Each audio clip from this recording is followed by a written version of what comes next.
Hi everyone, my name is Tamanna Chaudhary. Welcome to NEET Adda 247। स्वागत है आप सबका नीट 2025 के ब्रिज कोर्स की एक और क्लास में, जिसके अंदर आप लोग पूरे के पूरे टॉपिक को, जो कि इंटीग्रेशन को बिल्कुल बेसिक से शुरू करते हुए एक्सपर्टीज लेवल तक जाते हुए इस सिंगल क्लास में बिल्कुल डिटेलिंग में बहुत सारे क्वेश्चंस की हेल्प से कवर कर सकते हो। अगर आप इस चैनल के ऊपर नए हैं तो चैनल को बच्चों अभी सब्सक्राइब कर लो, क्योंकि नीट 2025 एस्पिरेंट्स के लिए ना मैंने अपने विक्ट्री बैच की 4 क्लासेस फ्री कर दी है। मैंने अपने डिटेल फिजिक्स कवरेज बैच की ऐसी 4 क्लासेस फ्री कर दी है कि अगर आप इन 4 क्लासेस को अटेंड कर लोगे तो फिर बाद में फिजिक्स जिस नींव के ऊपर रखी हुई होती है ना, वो नींव तुम्हारी बिल्कुल ताकतवर हो जाएगी, बिल्कुल वो स्ट्रांग हो जाएगी, जो कि हमारे बेसिक मैथमेटिकल टूल्स। देखो, अगर मैं फिजिक्स की बात करूं तो फिजिक्स एक ऐसा सब्जेक्ट है जो बिना बेसिक मैथमेटिकल टूल्स के हो ही नहीं सकता। अगर फॉर एग्जांपल तुम्हें ट्रिगोनोमेट्री नहीं आती है, तुम्हें वेव ऑप्टिक्स नहीं आएगा, तुम्हें वेव्स नहीं आएगा, अल्टरनेटिंग करंट नहीं आएगा, सिंपल हार्मोनिक मोशन नहीं आएगा, इलेक्ट्रोमैग्नेटिक वेव्स नहीं आएगा, अगर तुम लोगों को ग्राफ्स एंड स्लोप्स नहीं आते हैं तो फिजिक्स के हर चैप्टर में जितने भी ग्राफ्स है तुम नहीं कर पाओगे। और अगर मानो तुम्हें कैलकुलस नहीं आती है तो फिजिक्स के इतने सारे चैप्टर्स में जो फिजिकल क्वांटिटीज को हम लोग डिराइव करते हैं डिफरेंशिएशन और इंटीग्रेशन करके, जिनके ऊपर क्वेश्चंस पूछे जाते हैं जहां पर डिफरेंशिएशन और इंटीग्रेशन हो, वो भी आपसे नहीं होंगे। तो ये जो बच्चों हमारा ब्रिज कोर्स है ना, ये जो मैंने फ्री ऑफ कॉस्ट रखा है सारे के सारे नीट एस्पिरेंट्स के लिए, तो इस ब्रिज कोर्स का एम यही है कि चाहे बच्चा कहीं से भी पढ़े, देखो मैं तो टीचर हूँ, मैं तो यही चाहूंगी कि तुम लोग मुझसे ही पढ़ो, है ना। लेकिन व्हाटसोएवर अगर मानो तुम कहीं और से भी पढ़ते हो तो एटलीस्ट मैं ये इंश्योर कर लूँ कि जो बच्चे के बिल्कुल बेसिक्स हैं, जिसके ऊपर पूरी की पूरी फिजिक्स बेस्ड है, वो बेसिक्स उसके बिल्कुल स्ट्रांग हो जाए। तो ये जो बच्चों हमारे पहले के 3 बेसिक मैथमेटिकल टूल्स हैं, इनके ऊपर ऑलरेडी क्लासेस इसी यूट्यूब चैनल के ऊपर जा चुकी है। दोबारा से मैं बोल रही हूँ, अगर चैनल के ऊपर नए हो तो चैनल को सब्सक्राइब कर लो, क्योंकि ये जो चैनल है तुम्हारी पीसीबी प्रिपरेशन का नीट के लिए एक सिंगल स्टॉप सोल्यूशन है। तो ये 3 क्लासेस तो जा चुकी है। अब जो हमारी आखिरी क्लास है, इसके अंदर मैं तुम लोगों को इंटीग्रेशन करवाने वाली हूँ। जैसे मैंने बताया कि ये जो क्लासेस हैं मेरी विक्ट्री बैच की, विक्ट्री बैच जो एक पेड बैच है, जो एक ऐसा बैच है जिसके अंदर डिटेलिंग में पीसीबी को कवर करवाया जा रहा है नवंबर एंड तक, ये उस बैच की मैं 4 क्लासेस फ्री ऑफ कॉस्ट दे रही हूँ। ठीक है, तो इंटीग्रेशन को तुम लोग ये वाली क्लास की हेल्प से बिल्कुल वंस एंड फॉर ऑल खत्म कर सकते हो। अगर तुम लोग चाहते हो तो तुम लोग नोट्स भी बना सकते हो। और इनकेस मानो अगर तुम्हारा दिल करे कि यार दी हमें ना आपके बैच में ज्वाइन होना है, हमें जीएनटी टीम से ही फिजिक्स, केमिस्ट्री और बायो पढ़नी है, हम लोगों को डिटेलिंग में आप लोगों के साथ पूरा पीसीबी कवर करना है, तो बच्चों अभी 33% का ऑफ चल रहा है। अगर तुम विक्ट्री बैच को खरीदना चाहते हो तो तुम विक्ट्री बैच को खरीद सकते हो। और इनकेस अगर मानो तुम्हें लगे कि नहीं यार हमारा तो ना 5-6 क्लासेस का बैकलॉग हो गया, हम तो बिल्कुल एक नया फ्रेश बैच चाहते हैं, तो मैं बता दूं कि जो विक्ट्री 2.0 है वो 3 जून से शुरू हो रहा है। अगेन जितने भी जितने भी अड्डा 247 के ऊपर प्रोडक्ट्स हैं, सबके ऊपर तुम लोग GNT 99 का कोड लगा के 33% ऑफ पा सकते हो। तो अगर तुम्हें विक्ट्री बैच खरीदना है तुम विक्ट्री बैच खरीद लो। अगर तुम एक नए बैच से जुड़ना चाहते हो तो तुम लोग विक्ट्री 2.0 को भी खरीद सकते हो। ये 3 जून से शुरू हो रहा है। और इनकेस मानो तुम लोगों को ना ये बैचेस के पंगे में ही नहीं फंसना है, मानो अगर एक बच्चा पूरी की पूरी अपनी नीट की प्रिपरेशन को हमारे साथ ही करना चाहता है, सच दैट हमारे जो करंट और फ्यूचर बैचेस हैं, है ना, जिसमें डिटेल कवरेज बैच हो गया, प्रैक्टिस कोर्सेज हो गए, रिवीजन कोर्सेज हो गए, एनसीईआरटी बेस्ड कोर्सेज हो गए, जितने भी कोर्सेज फ्यूचर में आएंगे, अगर तुम्हें वो चाहिए, हमारी जो बैचेस के साथ टेस्ट सीरीज है और आगे जो ऑल इंडिया टेस्ट सीरीज आएगी, अगर तुम्हें वो चाहिए वीडियो सोल्यूशंस के साथ, तो तुम लोगों को वो महापैक में मिल जाएगी। आपके ऊपर ही 35,000 से ज्यादा क्वेश्चन का क्वेश्चन बैंक तुम लोगों को मिल जाएगा। आपके ऊपर तुम लोगों को डीपीपी बुक मिल जाएगी, जिसके अंदर टॉपिक वाइज डीपीपीज होंगे। तुम लोग कभी भी लाइव क्लासेस को तो अटेंड कर ही सकते हो, और अगर लाइव क्लास अगर मिस हो जाती है तो रिकॉर्डेड क्लासेस को भी देख सकते हो। इसके अंदर मेंटरशिप है, इसके अंदर 3D लर्निंग टूल है। तो अगर इस तरीके से मानो तुम अपनी पूरी की पूरी नीट 2025 की प्रिपरेशन को ही अनलॉक करना चाहते हो, बैचेस के सिनारियों में पढ़ना ही नहीं चाहते, तुम चाहते हो कि भाई अब ये टीचर नीट 2025 से पहले जितना कुछ भी एक बच्चे के लिए करना चाहते हैं ना, वो सारी की सारी चीज़ों का एडवांटेज हम भी ले पाएं, तो तुम लोग फिर महापैक को खरीद सकते हो। महापैक लाइट अगेन 43% ऑफ होने के बाद तुम्हें सिर्फ और सिर्फ 95,68 का पड़ेगा, जो कि बहुत कम प्राइस है। ये देखते हुए कि इसके अंदर आराम से 4-5 बैचेस हैं, 4-5 बैचेस से एसोसिएटेड टेस्ट सीरीज है जो वीडियो सॉल्यूशंस के साथ है, डीपीपी है जो वीडियो सॉल्यूशंस के साथ है, 3D लर्निंग टूल है, तो तुम महापैक लाइट को ले सकते हो। इनकेस मानो अगर तुम्हें ये है कि भाई हम लोगों को ना स्टडी मटेरियल भी चाहिए और हम चाहते हैं कि जो ये डीपीपी बुक है हमारे घर तक पहुंचाई जाए, तो तुम लोग महापैक लाइट की जगह सिंपली महापैक को भी खरीद सकते हो। उसका ऑब्वियस सी बात है, अगर उसके अंदर 18 बुक का स्टडी मटेरियल हो गया, 2 डीपीपी बुक हो गया, प्रिंटिंग कॉस्ट होता है या लॉजिस्टिक्स का कॉस्ट होता है, तो वो तुम लोगों को कंपेरेटिवली थोड़े से हायर प्राइस के ऊपर पड़ेगा। बाकी मुझे लगता है कि यार जब तुम एक स्टूडेंट होते हो ना, तो तुम लोगों को पैसों के बारे में इतना ज़्यादा ना सोच के तुम्हारी क्या रिक्वायरमेंट्स हैं, ताकि तुम्हें आगे जाके कभी भी पैसों की दिक्कत ना आए, तुम्हें उसके बारे में ज़्यादा सोचना चाहिए। तो अगर तुम्हें लगता है तुम्हें स्टडी मटेरियल भी चाहिए, महापैक ले सकते हो। अगर उसके बिना चाहिए तो तुम लोगों को 95,000 में महापैक लाइट में मिल जाएगा। So I am hoping everyone is ready for this session. Everyone, इस सेशन के अंदर हम लोग इंटीग्रेशन के पूरे टॉपिक को वंस एंड फॉर ऑल बहुत ज़्यादा अच्छे से कंप्लीट करने वाले हैं। शुरू करते हैं क्लास को। Starting the class in 3, 2, 1। Integration basically तुम ये लगा लो कि जब तुम छोटे होते थे ना, तो तब तुम लोगों को ये पढ़ाया जाता था कि सेल का जो सबसे छोटा यूनिट है उसको सेल बोला जाता है। फिर बस जब तुम बड़े हो गए ना, तो सेल को भी बिल्कुल डिस्क्राइब करके बता दिया कि सेल के अंदर भी चीजें होती है जिनको सेल ऑर्गेनेलीज बोला जाता है। ये भी इस तरीके से डिफरेंट डिफरेंट कंपोनेंट से बने हुए होंगे। सेम चीज यहाँ पर है। एडिशन एक ऐसी चीज है बच्चों जो हम लोग बिल्कुल बचपन से करते आ रहे हैं। हमें अच्छे से पता है कि अगर मानो मैं तुम्हें बोलूं 2+4+6 क्या होता है, तो सारे के सारे बच्चे 12 बोल देंगे। अगर मानो मैं बोलूं कि मेरे पास ना एक मासलेस धागा है, कोई भी बच्चा लिखेगा नहीं, अभी सिर्फ हम लोग समझ रहे हैं। जैसे इंटीग्रेशन के ऊपर बात नहीं की थी हम लोगों ने, सॉरी डिफरेंशिएशन के ऊपर 10 मिनट, वैसे डिस्कशन कर रहे हैं ताकि इंटीग्रेशन है क्या उसका मतलब समझ आए। डिफरेंशिएशन को एक्चुअली में पिक्चर कर पाना कंपेरेटिवली मुश्किल था, ये तो बहुत आसानी से समझ आ जाएगा। मानो अगर मैं बोलूं मासलेस स्ट्रिंग है और इसके अंदर मैं इस तरीके से बच्चों 5 बीड्स को ऐड कर दूं, मान लो 5 मोतियों को मैंने ऐड कर दिया, हर जो मोती है 2 kg का है। देखना, अब मानो अगर मैं तुमसे पूछूं कि भाई बताओ यहाँ पर इस पूरे के पूरे सिस्टम का कितना मास है, तो तुम बोलोगे कि दी दिस इज वेरी इजी, पूरे के पूरे सिस्टम का मास हो जाएगा इसका कितना मास है प्लस इसका कितना मास है प्लस इसका कितना मास है प्लस इसका कितना मास है प्लस इसका कितना मास है ना। वैसे मानो अगर मैं अब तुम्हें दूसरा एग्जाम्पल दूं कि अब की बार मैंने मानो इस तरीके से एक रॉड ले लिया, मैं अब तुमसे पूछूं कि भाई इस रॉड का कितना मास है, तो या तो तुम ये बोल दो कि भाई रॉड का जो मास है इट इज इक्वल टू यहाँ से लेके यहाँ तक कितना मास है, फिर यहाँ से लेके यहाँ तक कितना मास है, प्लस यहाँ से लेके यहाँ तक कितना मास है, प्लस यहाँ से लेके यहाँ तक कितना मास है। फिर ऐसे भी तो बोल सकते हो कि भाई रॉड का जो मास है वो हो जाएगा कि मानो यहाँ पर छोटा सा मास है डीएम, है ना, छोटा सा मास डीएम। अगर मानो छोटी सी लेंथ है तो उसको मैं ऐसे सिग्निफाई करूंगी, छोटा सा मास है तो मैं उसको ऐसे सिग्निफाई करूंगी। तो मानो मैं बोलूँ कि यहाँ पर छोटा सा मास है डीएम, तो क्या मैं बोल दूं कि यहाँ पर इस तरीके से बहुत सारे इनफाइनाइट डीएम्स हैं। देखो इस तरीके से बहुत सारे छोटे छोटे छोटे छोटे मासेस हैं। अब अगर मानो मैं तुम्हें बोलूं कि मास ऑफ द रॉड निकालो, तो तुम बोलोगे कि दी क्या दिक्कत की बात हो गई। अगर आप हमें बोल रहे हैं कि मास ऑफ द रॉड को निकालो, तो हम इन छोटे छोटे डीएम को ऐड कर देंगे। ये समीशन का साइन होता है ना, समीशन का मतलब ऐड करना। तो ये जितने भी डीएम हैं उन सारे के सारे डीएम को हम लोग ऐड कर देंगे तो मास ऑफ द रॉड निकल आएगा।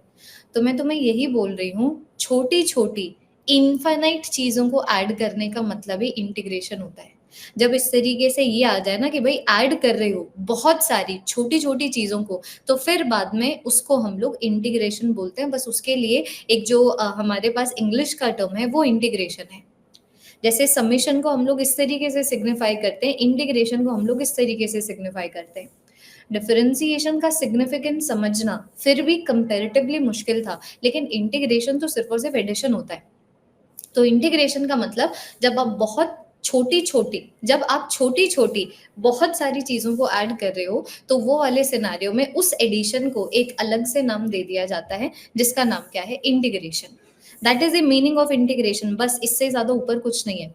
जैसे कि मानो मैं तुम लोगों को बोलूं कि भाई मेरे पास ना एक ट्राइंगल है, लेट अस अज्यूम मैंने तुम्हें बोला कि भाई बताओ इस ट्राइंगल के अंदर का एरिया कितना है, तो तुम बोलोगे कि दी देखो एक यहाँ पर छोटा सा एरिया है, इसको मैं DA1 बोल देती हूँ, एक यहाँ पर छोटा सा एरिया है, इसको मैं DA2 बोल देती हूँ, एक यहाँ पर छोटा सा एरिया है, इसको मैं DA3 बोल देती हूँ, एक यहाँ पर छोटा सा एरिया है, इसको मैं DA4 बोल देती हूँ। इस तरीके से ये जो एरियाज हैं इनफाइनाइट तक जा रहे हैं।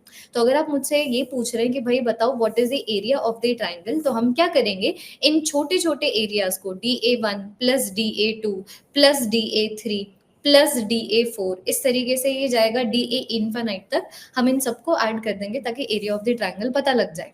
तो इसको ऐसे भी लिखा जा सकता है ना कि मैं यहाँ पर सारी की सारी छोटी एरियाज को ऐड कर रही हूँ। तो यही मैं तुम्हें बोल रही हूँ, जब बहुत सारी छोटी छोटी चीजों को ऐड करो बिल्कुल उसी का मतलब इंटीग्रेशन होता है। This is the meaning of integration.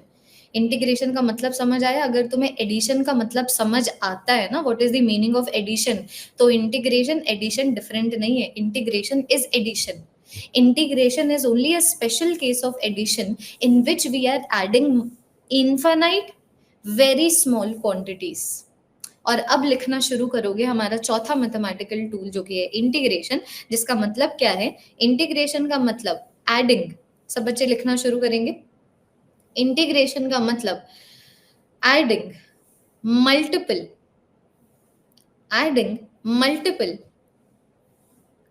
या फिर adding multiple small quantities.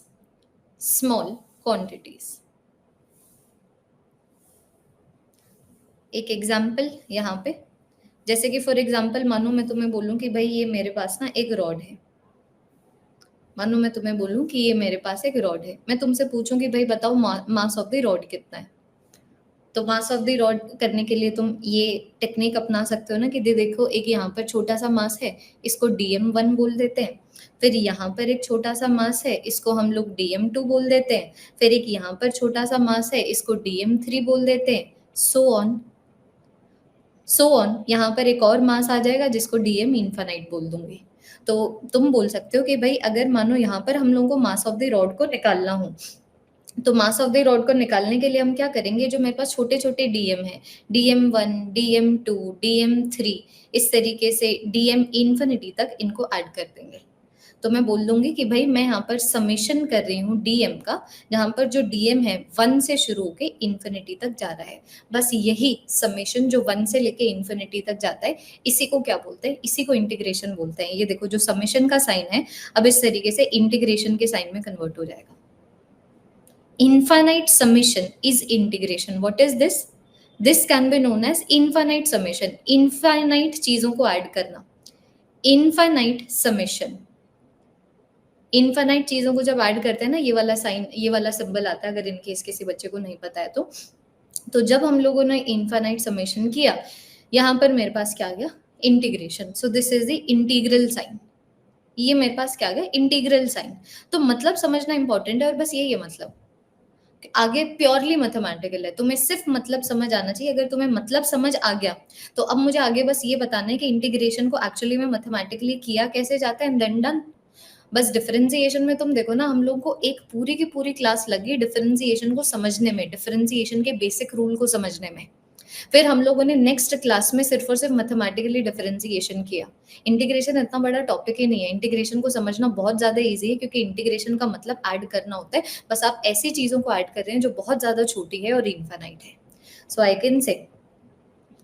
Can say अगर मानो मैं इंटीग्रेशन की बात करूं, it is adding multiple small quantities. So I can say it is a special case of addition. It is a special case of addition where infinite, very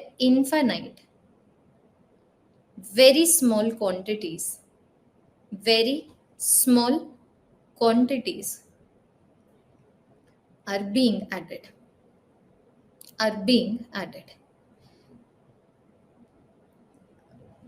लिखो एक बार ये।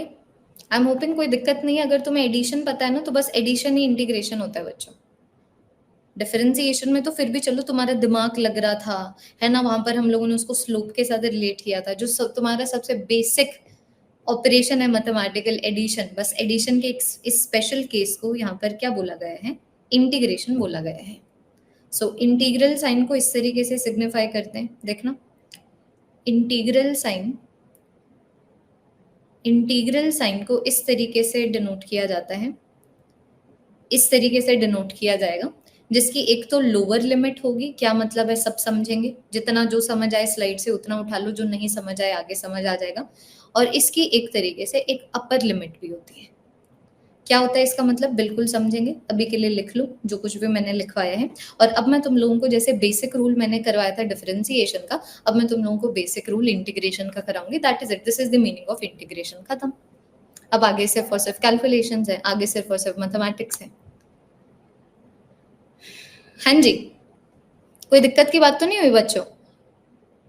Integration से ही डर लगता है, बस तुम मुझसे पढ़े नहीं हो ना। एक बार मुझसे आज पूरी की पूरी क्लास में इंटीग्रेशन पढ़ो, मुझे नहीं लगता 2 घंटे लगेंगे इंटीग्रेशन को करने में, 1 और आधे घंटे में हम पूरा कंप्लीट कर सकते हैं, उतनी डिटेलिंग के साथ जैसे डिफरेंशिएशन किया था, और तुम लोगों को ईजी लगेगा।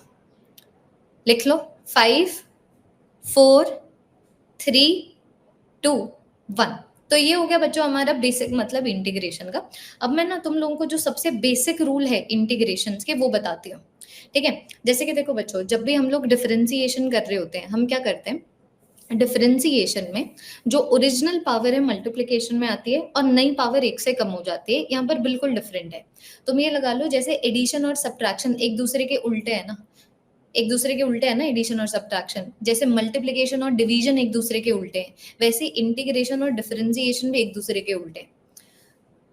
यहाँ पर इंटीग्रेशन में मानो इंटीग्रेशन को इस तरीके से डिनोट किया जाता है, मानो अगर मैं x raise to power n की इंटीग्रेशन कर रही हूँ dx के साथ, तो अब की बार यहाँ पर क्या होगा कि यहाँ पर जो पावर है 1 से कम नहीं होगी, यहाँ पर जो पावर है एक्चुअली में 1 से बढ़ जाएगी। तो ये देखो जो पावर n थी वो n+1 होगी, और यहाँ पर ये जो नई पावर है वो डिवीजन में चली जाएगी, तो ये मेरे पास आ गया n+1। यहाँ पर ये इंटीग्रेशन का साइन, यहाँ पर आ जाएगा मेरे पास लोअर लिमिट, यहाँ पर आ जाएगा अपर लिमिट। किस तरीके से अपर लिमिट लोअर लिमिट लगाई जाती है वो बाद में बात करेंगे, एक बार जरा सा इंटीग्रेशन को सीख लो।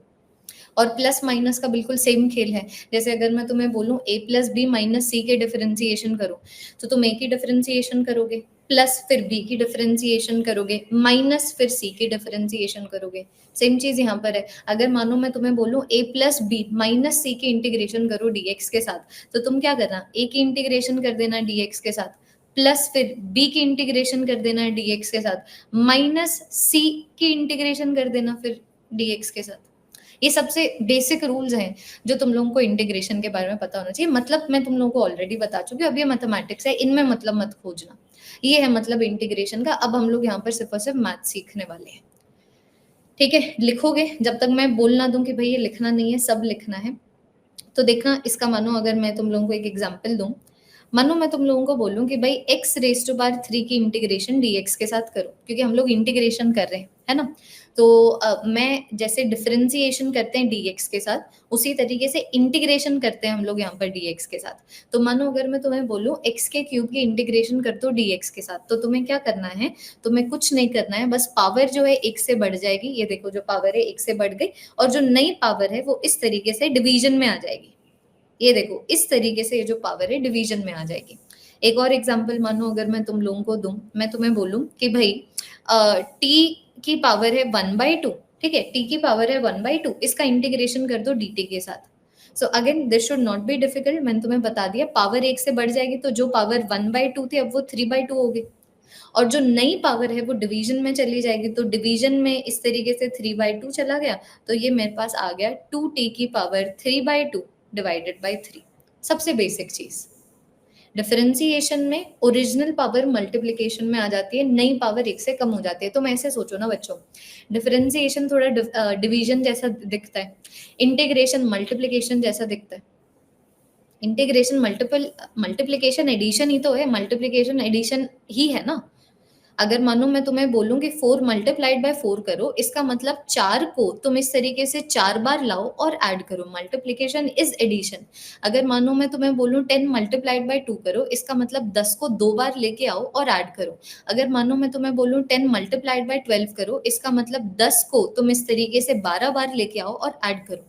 तो अगर डिवीजन में ऑब्वियसली बात है पावर कम हो जाती है और मल्टीप्लिकेशन में पावर बढ़ जाती है, ऐसे याद रख सकते हो। तो यहाँ पर जो पावर है एक से बढ़ जाएगी और जो नई पावर है इस तरीके से डिनोमिनेटर में आ जाएगी। वैसे ही एक एग्जाम्पल, हाँ जी, ये एक बार जरा सा लिखिए, वेरी इजी, ये तुम लोगों को कोई दिक्कत नहीं आएगी। द इंटीग्रल साइन भी आएगा ना, बिल्कुल आएगा, बिल्कुल आएगा, इंटीग्रल साइन भी आएगा, हर जगह नहीं बनाऊंगी मैं, तुम्हें बता दिया ना मैंने तुम्हें, इंटीग्रल साइन हर जगह आएगा। इंटीग्रल साइन जब तक आता है जब तक आप लोअर लिमिट और अपर लिमिट को सब्सटीट्यूट नहीं करते। जैसे कि मानो अगर मैं तुम लोगों को प्रॉपरली एक क्वेश्चन सॉल्व करके दिखाऊं, नोट मत करना इसको, ठीक है, नोट मत करना। मानो अगर मैं बिल्कुल प्रॉपरली सारी चीजों को सॉल्व करके दिखाऊं, तो मानो मैं तुम्हें बोलूंगी भाई x की पावर 4, या फिर मानो मैं तुम्हें बोलूं कि भाई मेरे पास 2x रेज टू पावर 2 है, इसकी इंटीग्रेशन dx के साथ कर दो, लोअर लिमिट 1 ले लो, अपर लिमिट 4 ले लो। मानो मैंने तुम्हें ये क्वेश्चन दे दिया, ठीक है, ऐसा करो, नोट कर ही लो बच्चों, इसको अभी के अभी नोट कर लो। मानो मैं तुम्हें ये वाला क्वेश्चन दे दूं, तो पहले तो तुम बेसिकली सॉल्व करोगे, पहले इंटीग्रेशन करोगे, लोअर लिमिट और अपर लिमिट से बाद में डील किया जाता है। तो सबसे पहले तुम क्या करो, सबसे पहले नॉर्मल इंटीग्रेशन कर दो। तो नॉर्मल इंटीग्रेशन कर दूंगी तो पावर 1 से बढ़ जाएगी और नई पावर डिनोमिनेटर में आ जाएगी, है ना। इंटीग्रल साइन रहेगा, जब तक हम लोग अपर लिमिट और लोअर लिमिट को नहीं सब्सटीट्यूट कर रहे हैं तब तक ये जो हमारा साइन है वो रहने वाला है, ठीक है। सो यहाँ पर इस तरीके से लिख लो, integral sign is still present, integral sign is still present as the limits are not substituted yet, as the limits are not substituted yet।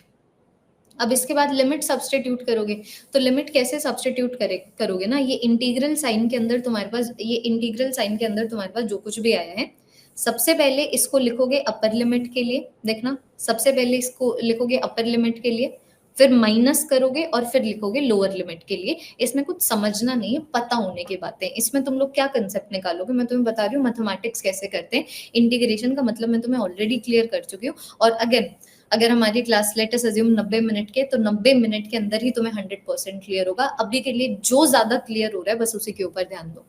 तो मैं तुम्हें बता रही हूँ, ये तो हो गया बेसिक रूल इंटीग्रेशन का, कैसे पावर 1 से बढ़ जाती है, नई पावर डिनोमिनेटर में आ जाती है। अब मैं तुम्हें बता रही हूँ लिमिट्स कैसे सब्सटीट्यूट होंगी। तो upper limit minus lower limit, तो अपर लिमिट के लिए सब्सटीट्यूट कर दूं तो देखो अपर लिमिट 4 थी, तो यहाँ पर x को 4 सब्सटीट्यूट कर दिया, पूरा का पूरा अपर लिमिट के लिए सब्सटीट्यूट कर दिया, माइनस अब पूरा का पूरा लोअर लिमिट के लिए सब्सटीट्यूट करो। सो 2 1 की पावर 3 डिवाइडेड बाय 3। अब यहां से मैथमेटिक्स है, एक बार जरा सा देखो, 64 128/3 माइनस 2/3, ये वाली वैल्यू आ गई 126/3, ये वाली वैल्यू आ गई 32।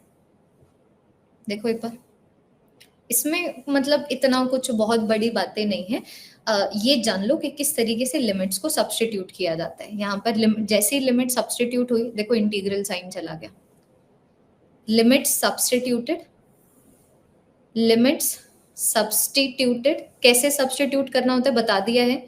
इस इंटीग्रल साइन के अंदर जो कुछ भी आ रहा है पहले उसको लिखो अपर लिमिट के लिए, माइनस फिर उसको लिखो लोअर लिमिट के लिए। तो लिमिट सब्सटीट्यूटेड, इंटीग्रल साइन चला गया, इंटीग्रल साइन गया, इंटीग्रल साइन गॉन, ठीक है। इंटीग्रल साइन क्या चला गया, चला गया। तो यहां पर ऑब्वियस सी बात है, यहां पर भी इंटीग्रल साइन आएगा, यहां पर भी इंटीग्रल साइन आएगा। ये है हमारा बेसिक रूल इंटीग्रेशन का। जैसे एक बेसिक रूल था हमारा डिफरेंशिएशन का, ये बेसिक रूल है इंटीग्रेशन का, जिसके ऊपर ऑब्वियस सी बात है जितना ज्यादा प्रैक्टिस करेंगे उतना ज्यादा समझ आएगा। एक बार के लिए नोट कर लो, हाँ जी, नोट कर लोगे। इट शुड बी 42, ठीक है, ठीक है, सही कह रहे हो, इट शुड बी 42। ये देखो बिल्कुल सही पकड़े। आई एम होपिंग ये सारे के सारे स्टूडेंट्स ने नोट कर दिया है। अब ये नोट मत करो, ये कोई भी बच्चा नोट नहीं करेगा। मैं चाहती हूँ एक बार सॉल्व करना है इसको। कोई मैंने तुम्हें अपर लिमिट लोअर लिमिट तो दी नहीं है, मैं चाहती हूँ सबसे पहले इंटीग्रेशन सीखो। अभी हम लोग दो प्रॉब्लम से साइमल्टेनियसली डील कर रहे हैं। एक तो इंटीग्रेशन करके एक्चुअली में इंटीग्रल साइन के अंडर फाइनली क्या आता है, और फिर जो फाइनली आया है कैसे हम लोग वहां पर लिमिट सब्स्टिट्यूट करते हैं। पहले एक चीज के ऊपर ध्यान देते हैं, फिर दूसरी चीज के ऊपर ध्यान देंगे। अभी के लिए तुम सिर्फ और सिर्फ फोकस करो इंटीग्रेशन कैसे की जाती है। तो मैंने तुम्हें बोला है कि y की इंटीग्रेशन ना x के साथ कर दो। y की वैल्यू 2x है, मतलब बेसिकली तुम लोगों को यहाँ पर क्या करना है, 2x की इंटीग्रेशन करनी है x के साथ। अब इसको बताओ, मुझे ये बताओ इंटीग्रल साइन के अंडर क्या आएगा। तुम लोग सॉल्व करोगे और मुझे बताओगे इंटीग्रल साइन के अंडर क्या आएगा। नोट नहीं करना है, ये तुम्हारे लिए क्वेश्चन है। खुद से सॉल्व करोगे तो कॉन्फिडेंस आएगा। बहुत इजी है, मैं तुम्हें ये बता रही हूँ बच्चों, आज की क्लास में ज्यादा दिमाग नहीं लगाने की जरूरत पड़ेगी। सही बता रही हूँ। तो क्या होता है इंटीग्रेशन में, इंटीग्रेशन में पावर एक से बढ़ जाती है। यहाँ पर देखो x की पावर 1 थी, तो यहाँ पर x की पावर 1 थी, तो ये एक से बढ़ गई, तो अब वो 2 हो गई। नई पावर जो है डिनोमिनेटर में आ गई। तो ये मेरे पास क्या बना, ये मेरे पास x का स्क्वायर बन गया। ये मेरे पास क्या बन गया, x का स्क्वायर बन गया। अब मैं जाती हूँ एक और, अगेन ये क्वेश्चन नोट नहीं करना है जो अभी मैं एक और देने वाली हूँ। अब की बार मैं तुम्हें ये बोल रही हूँ कि फाइंड y का इंटीग्रेशन dx के साथ करूं अगर y की वैल्यू है 3, लोअर लिमिट 1 रखना है, अपर लिमिट 4 रखना है। करना अभी सॉल्व, पहले इंटीग्रेशन करो और मैंने तुम्हें बता दिया कैसे लिमिट्स को सब्स्टिट्यूट करते हैं। नहीं समझ आया तो जैसे जैसे रिपीट करेंगे वैसे वैसे क्लियर होता जाएगा, तो बिल्कुल स्ट्रेस मत लेना। हाँ जी बताओ, मैंने तुम्हें बोला y का इंटीग्रेशन x के साथ करो, y की वैल्यू अगर 3 है, मतलब मैं तुम्हें बोल रही हूँ 3 का इंटीग्रेशन x के साथ करो, 3 का इंटीग्रेशन x के साथ करो, लोअर लिमिट 1 रखो, अपर लिमिट 4। तो पहले लिमिट्स के चक्कर में मत पड़ना, पहले इंटीग्रेशन करना फिर आगे बढ़ना। देखते हैं कितने बच्चे एक्चुअली में इंटीग्रेट कर पाएंगे। देखना देखना किस तरीके से करना था। तो सबसे पहले तो मेन इक्वेशन लिखते हैं। तो मेन इक्वेशन हमारे पास ये आ जाएगी कि हम यहाँ पर 3 का इंटीग्रेशन कर रहे हैं x के साथ। अब तुम यही बोलोगे ना, डिफरेंशिएशन में भी तो ये था कि दी अगर आप हमें ब्रैकेट के साथ डिफरेंशिएशन करा रहे हैं तो फिर ऊपर जो है उसको ब्रैकेट के टर्म्स में लिखिए। अगर आप टाइम के साथ डिफरेंशिएट करा रहे हैं तो ऊपर जो है उसको टाइम के टर्म्स में लिखिए। तो उसी तरीके से अगर मानो तुम यहाँ पर x के साथ इंटीग्रेट कर रहे हो तो इक्वेशन में x भी तो होना चाहिए ना। तो देखो ना, दिस इज 3 मल्टीप्लाइड बाय 1 ना, so 1 can be written as equal to what, x की power 0। Anything raise to power 0 is 1। देखो बच्चों, anything raise to power 0 is 1 ना। अब इंटीग्रेशन कर दो, अब इंटीग्रेशन कर दूं तो अब जो x की पावर है 1 से बढ़ जाएगी और जो नई पावर है डिनोमिनेटर में आ जाएगी। तो ये सिंपली सिंपली मेरे पास 3x आ जाता है। अब लोअर लिमिट और अपर लिमिट लगाओ। पहले तो इंटीग्रेशन करेंगे, अब अपर लिमिट लोअर लिमिट लगाएंगे। तो लोअर लिमिट 1 है, अपर लिमिट 4 है। तो पहले क्या करेंगे, पहले जो कुछ भी इंटीग्रल साइन के अंडर आया है उसको लिखेंगे अपर लिमिट के टर्म्स में, ये लिख दिया, माइनस फिर उसको लिखेंगे लोअर लिमिट के टर्म्स में, ये आ गया। तो ये वाली वैल्यू मेरे पास कितने आ गई, 16 माइनस 3। हाँ जी सॉरी, ये वाली वैल्यू मेरे पास कितने आ गई, 12 minus 3, 9 would have given me the answer. अगर तुम्हें सारी चीजें अभी समझ आ जाएगी तो क्लास एंड करनी पड़ेगी ना बच्चों। पहले से ज्यादा समझ आना चाहिए। मैं तुम्हें बता चुकी हूँ, ग्रीन गोला कंसेप्ट से तुम्हें चलना है। तो बस ये दो ही चीजें हैं, इंटीग्रेशन का सबसे बेसिक रूल और कैसे लिमिट्स को सब्स्टिट्यूट किया जाता है, दैट इज इट। मैं चाहती हूँ अब ये बाद में नोट करना, नोट आफ्टरवर्ड्स, सॉल्व करो। सॉल्व करो कि अगर मानो y की वैल्यू मैं तुम्हें 5x का स्क्वायर दे दूं और अब मैं बोलूं y की इंटीग्रेशन कर दो x के साथ, अपर लिमिट लोअर लिमिट भी नहीं बोल रही हूँ, दे रही हूँ अभी मैं तुम्हें, सिंपली इंटीग्रेट करने को बोल रही हूँ। तो बताओ इंटीग्रल साइन के अंदर फाइनल आंसर क्या आएगा। हाँ, पहले से ज्यादा क्लियर होता जाना चाहिए। क्या बात है, कुछ बच्चे बहुत जल्दी सॉल्व कर रहे हैं, वेरी गुड, मतलब पहले से तुम लोगों को इंटीग्रेशन आती थी। देखो दो ही चीजें होती है ना किसी भी फिजिकल क्वांटिटी से एसोसिएटेड, कि एक तो उसका मतलब क्या है और मैथमेटिकली उसके साथ कैसे डील किया जाता है। इंटीग्रेशन का मतलब ही एडिशन है। और जो अभी पिक्चर नहीं कर पा रहे हो ना इंटीग्रेशन से एसोसिएटेड, कि यार दी y का इंटीग्रेशन x के साथ, हम ये पिक्चर नहीं कर पा रहे हैं, इसका क्या मतलब है, आगे पिक्चर कर पाओगे। बिल्कुल मुझ पे विश्वास रखो, जितना जो समझ आ रहा है उससे संतुष्ट रहो। बताइए तो यहाँ पर देखो क्या है, हमें यहाँ पर y की इंटीग्रेशन x के साथ करनी है, तो y मेरे पास क्या है 5x², तो 5x² की इंटीग्रेशन x के साथ करनी है, तो क्या करेंगे हम लोग, हाँ जी, जो पावर है x² की इंटीग्रेशन अगर मैं x के साथ कर रही हूँ तो एक तो इसकी पावर बढ़ जाएगी, ये लो पावर बढ़ गई, और नई पावर डिनोमिनेटर में आ जाएगी, तो ये मेरे पास कितना बना 5x³ डिवाइडेड बाई 3, है ना। अब ऐसा करो, अब ये अगेन नोट नहीं करना है ये वाला। अब मैं तुम्हें बोल रही हूँ कि अगर मानो मैं तुम्हें ये दे दूं, ये वाला क्वेश्चन दे दूं, x की पावर है 3/2, ठीक है, लोअर लिमिट 0 रखो, अपर लिमिट 1 रखो, तो अब जरा सा बताओ कि अगर मैं y का इंटीग्रेशन dx के साथ करूं, लोअर लिमिट 0 रखूं, अपर लिमिट 1 रखूं, तो फिर बताओ आंसर क्या आएगा। अभी बिल्कुल मैथमेटिक्स के ऊपर ध्यान दो, जैसे ही रॉड्स लेके आऊंगी, जैसे ही मैं parabola, area under the graph लेके आऊंगी, तब तुम्हें मतलब क्लियर हो जाएगा, मतलब क्या है y का इंटीग्रेशन dx के साथ। अभी इंटीग्रेशन का मतलब समझ लिया है, अब मैथमेटिकली सीख रहे हो बस। बताओ, अगर y की वैल्यू है x की पावर 3/2, तो अगर मैं इसका इंटीग्रेशन x के साथ करने को बोलूं, लोअर लिमिट 0, अपर लिमिट 1, क्या आंसर आएगा। 2/5 देख लो, देखें, आ जाओ चलो देख लेते हैं। तो यहाँ पर मेरे पास ये है x की पावर 3/2 की इंटीग्रेशन हम x के साथ करें, पावर से बाद में डील, सॉरी लिमिट से बाद में डील करेंगे, पहले इंटीग्रेशन कर लेते हैं। तो इंटीग्रेशन करने के दौरान क्या होता है बच्चों, जो पावर 1 से बढ़ जाती है, तो ये देखो 1 से बढ़ गई, और जो नई पावर है डिनोमिनेटर में आ जाती है, तो ये वाली वैल्यू मेरे पास क्या हो गई, ये वाली वैल्यू होगी 2/5 टाइम्स ऑफ x की पावर 5/2, है ना, यही है। अब यहाँ पर लिमिट्स पे आ जाओ, तो लोअर लिमिट 0 है, अपर लिमिट मेरे पास 1 है, तो पहले मैं ये पूरी की पूरी चीज को अपर लिमिट के टर्म्स में लिखूंगी, x की वैल्यू 1 रखूंगी, माइनस फिर सारी की सारी चीज को मैं यहाँ पर लोअर लिमिट की टर्म्स में रखूंगी, x को 0 रखूंगी, तो ये मेरे पास आ गया upper limit minus lower limit, कर दो तो तुम्हारे पास आ जाता है 2/5 टाइम्स ऑफ 1 की पावर 5/2, ठीक है, 1 की पावर 5/2 माइनस 2/5 0 की पावर 5/2, एक बार जरा सा देख लीजिए, तो ये मेरे पास आंसर कितना आया देखो, हाँ जी, ये आंसर कितना आया मेरे पास, ये वाली वैल्यू तो आ गई मेरे पास 2/5, ये वाली वैल्यू आ गई 0, तो आंसर मेरे पास कितना आया 2/5, 2/5 would have been the answer. देख लो 2/5 तुम्हारा आंसर होना था। 1 की पावर, हाँ जी, 1 की पावर जो मर्जी वो 1 ही रहता है ना, तो 1 की पावर अगर मानो यहाँ पर 5/2 है, 1 ही रहेगा, 0 की जो मर्जी पावर वो 0 ही रहता है, 1 और 0 का तो ये कंसेप्ट है ना, तो ये वाली वैल्यू होगी पूरी की पूरी 2/5, ये हो गया 0, आंसर आ गया 2/5।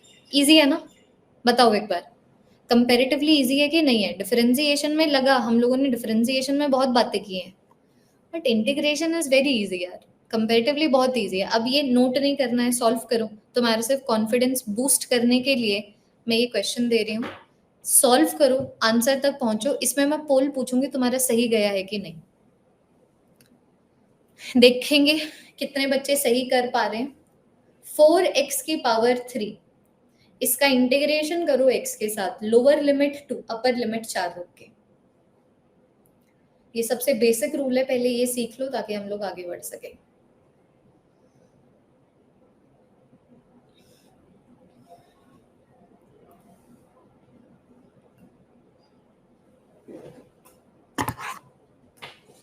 आज ना गलती कर दी, क्लास से पहले खाना खा लिया, बिल्कुल नींद आ रही है।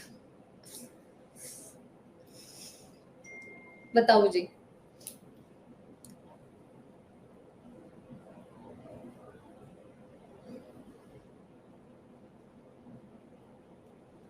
हाँ जी, क्या आंसर आ रहा है, 240 आंसर आ रहा है। चलो अभी देख लेते हैं, अभी देख लेते हैं। तो यहाँ पर क्या करना है, आपने हमें यहाँ पर ये बोला हुआ है कि 4x³ का इंटीग्रेशन करो x के साथ, तो हमें अच्छे से पता है x की जो पावर है 1 से बढ़ जाएगी, तो जो 3 थी वो 4 हो गई, और जो नई पावर है डिनोमिनेटर में आ जाएगी, तो ये मेरे पास बन गया x की पावर 4, है ना। अब यहाँ पर लोअर लिमिट 2 है, अपर लिमिट 4 है, तो अब मैं सब्सटीट्यूट करूंगी कैसे, पहले इस पूरी की पूरी चीज को लिखूंगी, x की वैल्यू 4 सब्सटीट्यूट करूंगी, क्योंकि 4 अपर लिमिट है तो इसको लिखूंगी अपर लिमिट के लिए, माइनस फिर लोअर लिमिट के लिए लिखूंगी, मतलब x की वैल्यू को 2 सब्सटीट्यूट करूंगी, तो ये मेरे पास आ गया 4 की पावर 4 माइनस 2 की पावर 4। देखो जैसे ही मैंने लिमिट्स को सब्सटीट्यूट किया, जो इंटीग्रेशन का साइन था वो चला गया, ठीक है। अब ये मेरे पास कितना बना, ये मेरे पास बन गया, ये मेरे पास कितना बन गया, 4 4 16 4, ये मेरे पास बना 64 इंटू 4, है ना। और ये मेरे पास कितना बन गया, ये मेरे पास बन गया 4 इंटू 4, है ना। तो do not mind my multiplication and division, मेरा दिमाग खराब है। ये मेरे पास बेसिकली कितना बन गया, 16 इंटू 16, ये मेरे पास बन गया 16, तो ये मेरे पास बन गया 16 इंटू 15, तो ये मेरे पास बन गया 8 इंटू 30, ये वाली वैल्यू आ गया मेरे पास 240। तुम जैसे नॉर्मली मल्टीप्लाई डिवाइड करते हो तुम वैसे करो, मुझे वो बोरिंग लगता है, तुम अपने हिसाब से करते हो, अपने हिसाब से कर लो। 240 तुम्हारा आंसर आना चाहिए था, जैसे तुम लोग बोल भी रहे थे 240 आ भी रहा है, ठीक है। अब मैं तुम लोगों से ना एक बार पोल में पूछना चाहती हूँ, बिल्कुल सच्चाई से बताना, एक मिनट, बिल्कुल सच्चाई से बताना कि कितने बच्चे इस क्वेश्चन का सही आंसर दे पाए हैं, ठीक है। बिल्कुल सच बताना बच्चों, किस किस का आंसर 240 आया था। वेट, ये हमारा सबसे बेसिक रूल है, जैसे सबसे बेसिक रूल डिफरेंशिएशन का था ना, वैसे ये इंटीग्रेशन का है, इसीलिए हम इसके ऊपर इतना ज्यादा टाइम दे रहे हैं, क्योंकि जैसे 90% जो क्वेश्चन डिफरेंशिएशन पे पूछे जाते हैं तुम लोगों को थ्रू आउट योर फिजिक्स, वो उन बेसिक रूल्स के ऊपर है, वैसे 90% क्वेश्चन जो इंटीग्रेशन पे पूछे जाते हैं थ्रू आउट योर फिजिक्स, वो इन बेसिक रूल्स के ऊपर है। हाँ, iOS वाले बस अमीरी वाली प्रॉब्लम है उनकी। मैंने बोला है यार, वैसे तो टीम को मैंने बोला है कि iOS का कुछ करो, कि बच्चों को दिक्कत होती है, ऐसे पोल में पार्टिसिपेट नहीं कर पाते।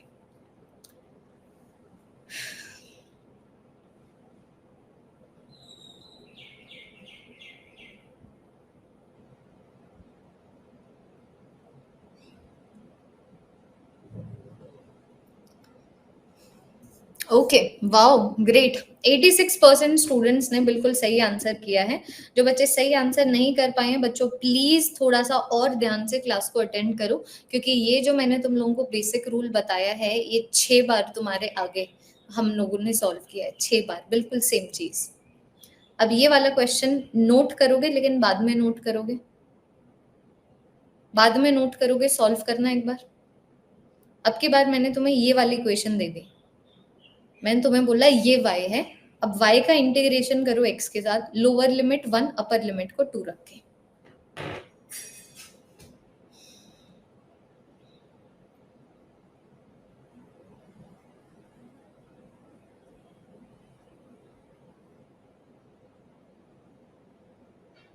चलो बच्चों, आज थोड़ी एनर्जी कम रहेगी, हाँ प्लीज आज थोड़ा सा एडजस्ट करना, मैं आगे से क्लास से पहले पहले खाना नहीं खाऊंगी, नींद आती है।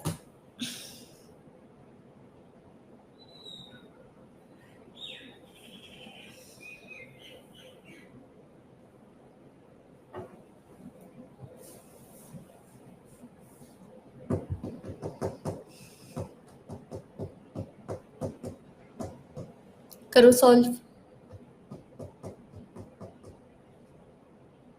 इसके बाद वाले क्वेश्चन से ना मतलब समझ आना लग जाएगा, what is the meaning of y का इंटीग्रेशन x के साथ। इंटीग्रेशन पता लग गया, एडिशन है, but what is the meaning of y का इंटीग्रेशन x के साथ। 10 आंसर आएगा, कुछ बच्चे 10 बोल रहे हैं, कुछ बच्चे 11 बोल रहे हैं, चलो देख लेते हैं। तो सबसे पहले लोअर लिमिट अपर लिमिट से कंसर्न नहीं रखना है, सबसे पहले इंटीग्रेशन करने हैं। तो सबसे पहले इंटीग्रेशन कर लें, तो मैं यहाँ पर 2x प्लस एक्स के स्क्वायर की इंटीग्रेशन कर रही हूँ x के साथ। तो पहले 2x की इंटीग्रेशन करूंगी, 2x की इंटीग्रेशन करूंगी तो x की पावर 1 से बढ़ गई, नई पावर डिनोमिनेटर में चली गई। अब x स्क्वायर की इंटीग्रेशन करूंगी तो x की पावर 1 से बढ़ गई, जो नई पावर है डिनोमिनेटर में चली गई। एक बार जरा सा देख लीजिए, सॉरी यहाँ पर 3x का स्क्वायर है, यहाँ पर 3 मैं भूल गई थी, यहाँ पर 3x का स्क्वायर है, यहाँ पर ये आ गया। तो ये मेरे पास क्या बन गया, ये मेरे पास बन गया x का स्क्वायर प्लस x का क्यूब। तो ये हम लोगों ने इंटीग्रेशन कर दिया। अब हम लोगों को यहाँ पर लिमिट्स लगानी है, तो लिमिट कैसे लगाएंगे, पहले upper limit minus lower limit. तो तो लोअर लिमिट 1 है, अपर लिमिट 2 है। पहले पूरी की पूरी इक्वेशन में x की वैल्यू 2 पुट करो, तो इक्वेशन हो जाएगी अपर लिमिट के लिए, तो ये मेरे पास आ गया 2 का स्क्वायर प्लस 2 का क्यूब माइनस, अब पूरी की पूरी इक्वेशन को लोअर लिमिट की टर्म्स में लिखो, मतलब x की वैल्यू को 1 पुट कर दो, तो ये मेरे पास आ जाएगा 1 का स्क्वायर प्लस 1 का क्यूब, दैट इज इट। ये मेरे पास कितना आया, 4, 8, 1, 1, 12, 2, 10। जैसे काफी बच्चे बोल रहे थे 10 would have been the answer.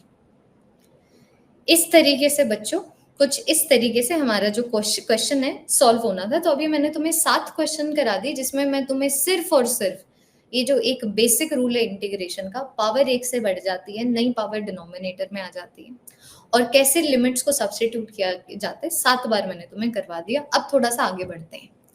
अब मैं चाहती हूँ कि तुम लोगों को ना इंटीग्रेशन एक नए नजरिए से समझ आए, है ना, नए नजरिए से समझ आए। तो ये नोट तो तुम लोगों को करना है, लेकिन ये बाद में नोट करना है, नोट आफ्टरवर्ड्स। मैं चाहती हूँ अभी पूरा का पूरा जो ध्यान है बिल्कुल स्क्रीन के ऊपर रहे। वैसे तो बहुत छोटा सा क्वेश्चन है, बीच में नोट भी कर सकते हो, कोई दिक्कत की बात नहीं है, लेकिन तब मत नोट करना जब मैं समझा रही हूँ, ठीक है। तो बिल्कुल अभी ध्यान से बच्चे देखेंगे। यहाँ पर देखो मैंने तुम्हें क्या क्वेश्चन दिया। अब यहाँ से क्लियर होगा what is the meaning of y का इंटीग्रेशन x के साथ। इसका क्या मतलब होता है, इसका इंटीग्रेशन इसके साथ। आपने तो हमें बोला इंटीग्रेशन का मतलब एडिशन है, आपने हमें ये नहीं बताया, लेकिन what is the meaning of इसका इंटीग्रेशन इसके साथ। यहाँ से और तुम लोगों को एक और चीज बताऊंगी, इंटीग्रेशन ही वो मैथमेटिकल मेथड था जिसकी हेल्प से, मतलब इंटीग्रेशन एक ऐसा मेथड है जिसकी हेल्प से हम एरिया ऑफ द ट्राइंगल का जो फॉर्मूला है half into base into height, उसको प्रूव कर सकते हैं, जो मैं तुम्हें करके भी दिखाऊंगी अभी, one step at A time. तो यहाँ पर देखिएगा, हाँ, तो यहाँ पर ना एक नॉन यूनिफॉर्म रॉड दिया हुआ है, ठीक है। अब ये कंसेप्ट, ये जो क्वेश्चन मैं तुम्हें करवा रही हूँ, ये क्वेश्चन रोटेशनल मैकेनिक्स में आता है। रोटेशनल मैकेनिक्स के नॉन यूनिफॉर्म रॉड का सेंटर ऑफ मास कैसे निकाला जाता है। तो कहीं पे भी वो नॉन यूनिफॉर्म रॉड आए ना और उसका मास निकालना हो, तो वो सारी की सारी चीजें रोटेशनल मैकेनिक्स से एसोसिएटेड नहीं है, इंटीग्रेशन से एसोसिएटेड है। तो ध्यान देना, अब मैं शुरू कर रही हूँ। मैंने तुम्हें बोला एक नॉन यूनिफॉर्म रॉड है। यूनिफॉर्म रॉड का मतलब ये है कि अगर मानो यहाँ पर 1 मीटर में 4 केजी है, तो यहाँ पर भी 1 मीटर में 4 केजी होगा, यहाँ पर भी 1 मीटर में 4 केजी होगा, यहाँ पर भी 1 मीटर में 4 केजी होगा। तो यूनिफॉर्म रॉड का मतलब कि लीनियरली जो मास है यूनिफॉर्मली डिस्ट्रीब्यूटेड है, पर यूनिट लेंथ जो मास है वो सेम है, अगर ऐसा हो तो वो यूनिफॉर्म रॉड कहलाता है। अब अगर मैं नॉन यूनिफॉर्म रॉड की बात करूं, तो मानो मैं तुम्हें बोल दूं ये नॉन यूनिफॉर्म रॉड है 2 मीटर की लेंथ का, मतलब अगर मानो मैं मान के चलूं कि इसका एक्स कोऑर्डिनेट 0 है, तो मैं बोल सकती हूँ कि इसका जो एक्स कोऑर्डिनेट 2 है, बोल सकते हैं ना, डेफिनेटली। तो अब मैं तुम्हें बोल रही हूँ कि अगर मानो इनकी जो लीनियर मास डेंसिटी है, मतलब मास पर यूनिट लेंथ, तो अगर मानो जो इसकी लीनियर मास डेंसिटी अगर इतनी है, अब मैं तुमसे पूछ रही हूँ कि मास ऑफ द रॉड कितना है, तो ज्यादा ना स्ट्रेस मत लेना। जो जनरली जो तुम लोगों को चीजें पूछी जाती है ना, उनका आंसर बिल्कुल बहुत ही सीधे तरीके से आता है। तुम बोलो कि दी यार देखो दी, अगर आप हमें बोलो कि मास ऑफ द रॉड निकालो, तो हम ऐसे निकाल सकते हैं, पहले ये छोटा सा मास निकालेंगे dm1, उसी तरीके से फिर ये छोटा सा मास निकालेंगे dm2, फिर उसी तरीके से ये छोटा सा मास निकालेंगे dm3, ऐसे इन्फानाइट मासेस हैं। तो अगर आप हमें बोल रहे हैं कि मास ऑफ द रॉड को निकालो, तो हम इन इनफाइनाइट छोटे छोटे मासेस को ऐड करेंगे, और आपने हमें बताया है कि इसी को इंटीग्रेशन करना बोलते हैं, इसी को इंटीग्रेशन करना बोलते हैं।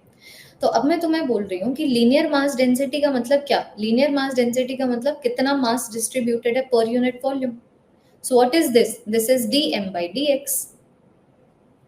छोटा सा मास डिवाइड, छोटा सा मास जो छोटी सी लेंथ में है, डिवाइडेड बाय छोटी सी length. Velocity dx by dt, छोटा सा जो डिस्प्लेसमेंट हुआ है छोटे से टाइम में, डिवाइडेड बाय वो वाला छोटा सा टाइम। तो यहाँ पर लीनियर मास डेंसिटी गिवन है, इसका मतलब क्या, लीनियर मास डेंसिटी गिवन है, इसका मतलब छोटा सा मास जो छोटी सी लेंथ में है, डिवाइडेड बाय छोटी सी लेंथ। तो अब यहाँ से तुम देख पा रहे हो dm आ जाएगा। ये देखो dm की वैल्यू कितनी आ गई, dm की वैल्यू आ गई x+3 डॉट dx। सब्सटीट्यूट कर दो, ये देखो सब्सटीट्यूट अगर मानो मैं यहाँ पर कर दूं, तो मेरे पास आ जाता है x+3 का इंटीग्रेशन dx के साथ। तो x+3 का इंटीग्रेशन dx के साथ मैं कर रही हूँ, है ना। अब यहाँ पर तुम देखो ना, मैं अगर मास ऑफ रॉड को निकालने के लिए dx के साथ इंटीग्रेशन कर रही हूँ तो अपर लिमिट और लोअर लिमिट भी x के विद रिस्पेक्ट टू ही लगेगी। अगर मैं यहाँ पर ये वाली इक्वेशन के पर्सपेक्टिव से देखो, अगर मैं मास ऑफ द रॉड को निकालने के लिए अगर इंटीग्रेशन dx के साथ कर रही हूँ तो यहाँ पर x की लोअर लिमिट जाएगी, यहाँ पर x की अपर लिमिट जाएगी कि आप जो मास ऑफ द रॉड को निकालना चाहते हैं वो x की कौन सी वैल्यू से x की कौन सी वैल्यू तक जा रहा है। तो मैं देख पा रही हूँ कि भाई जो मास ऑफ द रॉड है वो x की 0 वैल्यू से x की 2 वैल्यू तक जा रहा है। ये होता है इंटीग्रेशन। तो देखना अभी इंटीग्रेशन कर दो, x बन गया एक्स क्यूब डिवाइडेड बाई 2, 3 बन गया 3x। लोअर लिमिट यहाँ पर 0 रखनी है, अपर लिमिट मुझे 2 रखनी है। अब ये तो कैलकुलेटर हो गया। अब सारी पूरी की पूरी इक्वेशन को ये देखो अपर लिमिट के लिए लिख दिया है ना, माइनस फिर पूरी की पूरी इक्वेशन को इस तरीके से लोअर लिमिट के लिए लिख दिया।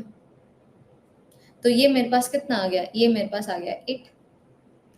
आंसर कितना आ गया 8 kg। ये देखो आंसर मेरे पास कितना आ गया, आंसर मेरे पास आ गया 8 kg। यहाँ इसके बाद तुम लोगों ने कुछ नया नहीं सीखा है, 7 क्वेश्चन करवा दी इंटीग्रेशन की कैसे जाती है। ये question lower limit upper limit का सब्स्टिट्यूशन कैसे हुआ है और ये इक्वेशन हम लोगों ने कैसे लिखी है उसके ऊपर है।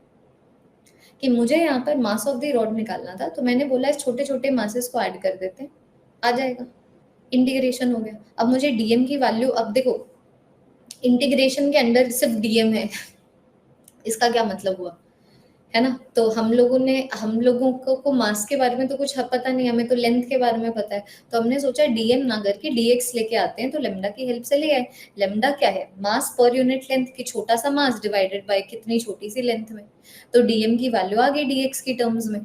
तो अब डीएम की वैल्यू डीएक्स की टर्म्स में आ गई। तो देखो अब मेरे पास इंटीग्रेशन के साइन के अंडर ये वाली इक्वेशन है ना, तो इस इक्वेशन में मैं x के साथ इंटीग्रेशन कर रही हूँ तो यहाँ पर x की लोअर लिमिट लगेगी, यहाँ पर x की अपर लिमिट लगेगी। जैसे कि if I have to give you an example, ध्यान देना। अगर मानो मुझे एग्जांपल देना होता, इसको मत नोट करना, ठीक है, इसको नोट मत करना। मानो मैं तुम लोगों को बोलते कि भाई अगर मानो linear mass density of the rod की वैल्यू, गौर फरमाइएगा, मैंने तुम्हें बोला एक नॉन यूनिफॉर्म रॉड है, 3 मीटर की लेंथ का है, ठीक है, नोट नहीं करना है, फिर सिर्फ ध्यान से सुनोगे, रिपीट कर रही हूँ मैं। मैंने तुम्हें बोला इसकी जो लेंथ है वो 3 मीटर है।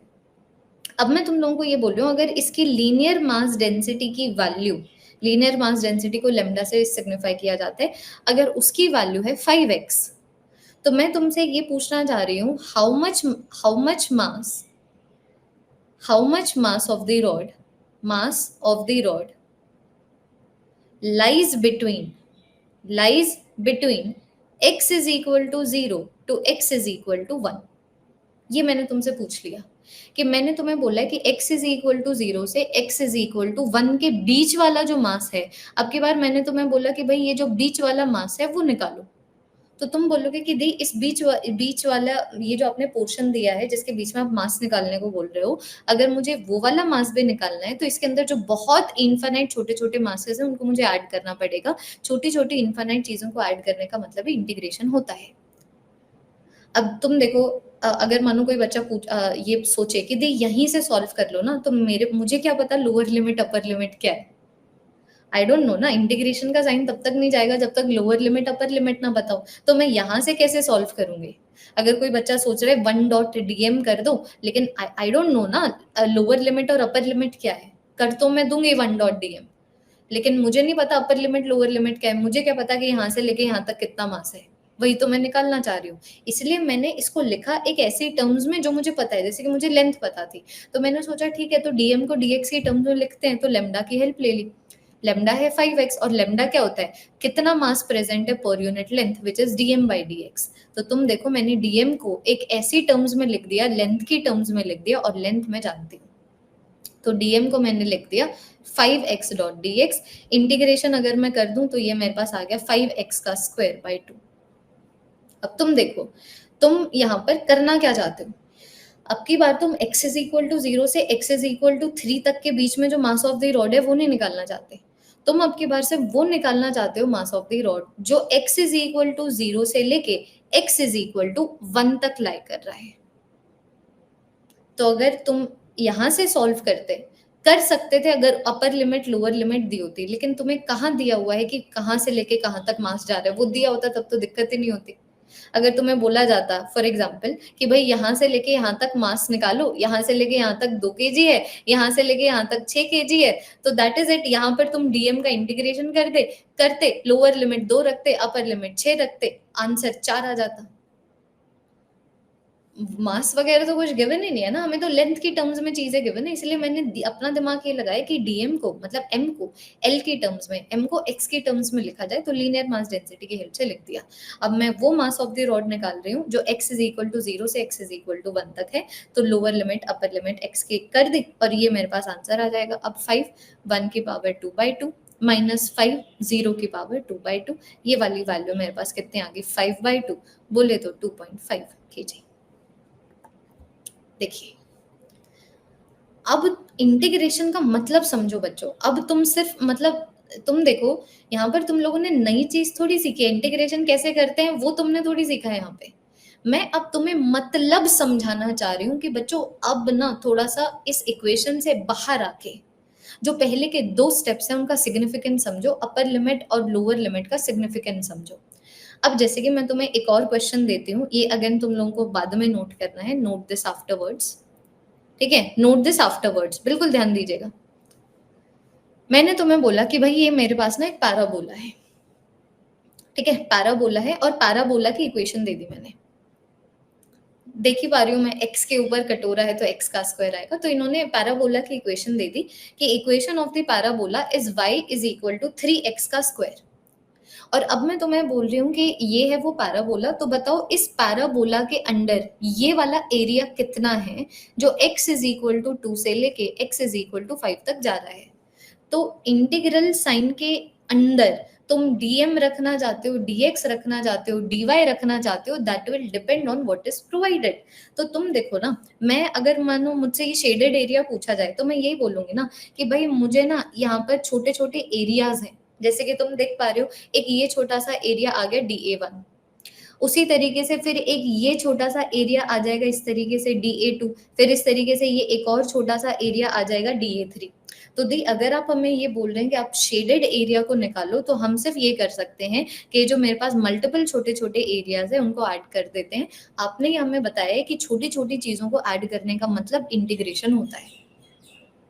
अब करो इसको, अब तुम मानो मैं तुम्हें बोलूं कि भाई इसका आंसर निकालो, तो बेसिकली यहाँ पर 1 का इंटीग्रेशन डीए के साथ हो रहा है, तो ए तक तो तुम पहुंच जाओगे। बात ये है ना, अपर लिमिट लोअर लिमिट नहीं है, अपर लिमिट लोअर लिमिट भी तो होनी चाहिए। मतलब अब तुम्हें डीए को कुछ ऐसी टर्म्स में लिखना पड़ेगा जिसकी वैल्यू तुम लिख सकते हो।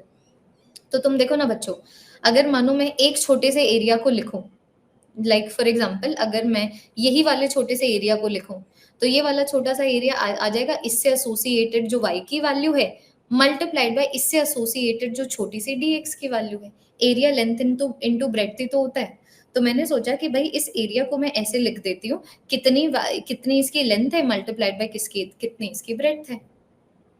कुछ बहुत बड़ी बात नहीं बोली है मैंने तुम्हें।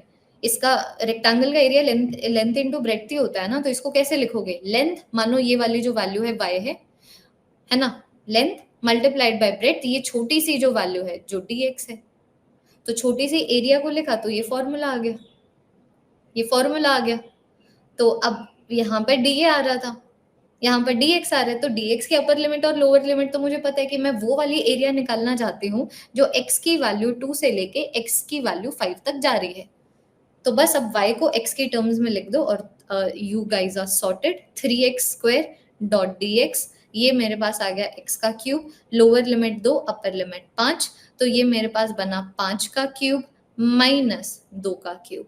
ये वाली वैल्यू बनी तुम्हारे पास 125 minus 8 which is 115117 metre square.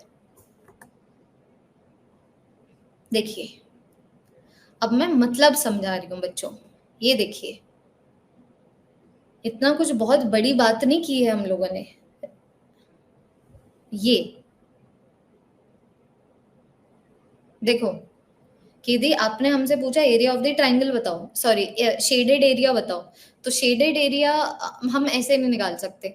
यहाँ पर ना देखो इस तरीके से छोटे छोटे एरियाज हैं, जैसे ये छोटा सा एरिया आ गया, फिर ये अलग छोटा सा एरिया आ गया, फिर ये अलग छोटा सा एरिया आ गया, फिर ये अलग आ गया, फिर ये अलग आ गया, इन सबको ऐड करेंगे। तो ऐड करने का मतलब ही छोटी छोटी और इनफाइनाइट चीजों को ऐड करने का मतलब ही इंटीग्रेशन होता है। तो अब छोटी सी एरिया को देखो ना कैसे लिखोगे, ये छोटी सी एरिया कितनी आ गई, जैसे ध्यान देना, मैं अगर इसका एक जूम्ड वर्जन बनाऊं, अगर ये ब्लू वाली छोटी सी एरिया की बात करूं, तो ये जो छोटा सा ब्रेड था इसको dx ले लो, और ये जो है इसको y ले लो, y1 ले लो। अब उसी तरीके से जो मेरे पास ग्रीन वाली एरिया है, ये देखो ग्रीन, ग्रीन वाली एरिया को कैसे निकालोगे, ये वाली वैल्यू को y2 ले लो, ये वाली वैल्यू को dx ले लो। तो बेसिकली ये बोल रहे हो y मल्टीप्लाइड बाई dx ही है ना, है ना।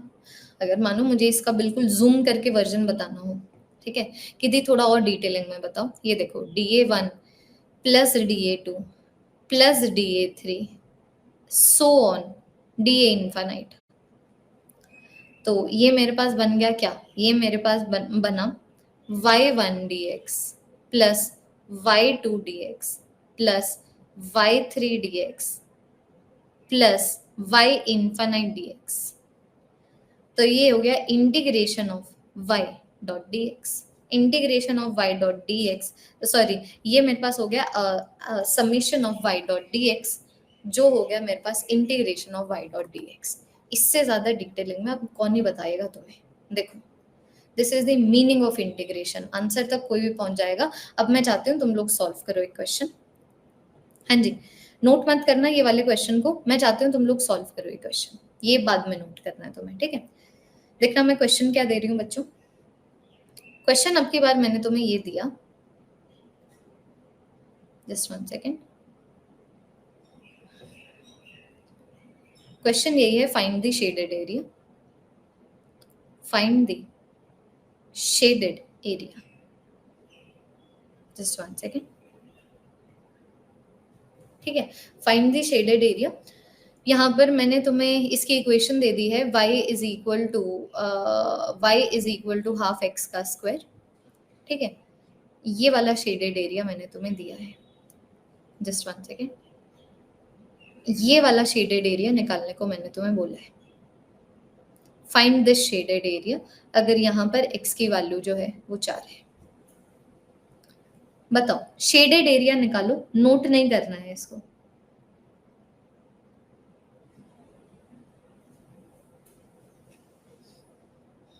ये तुम्हें इक्वेशन ऑफ पैराबोला दे दिया गया है, दिस इज द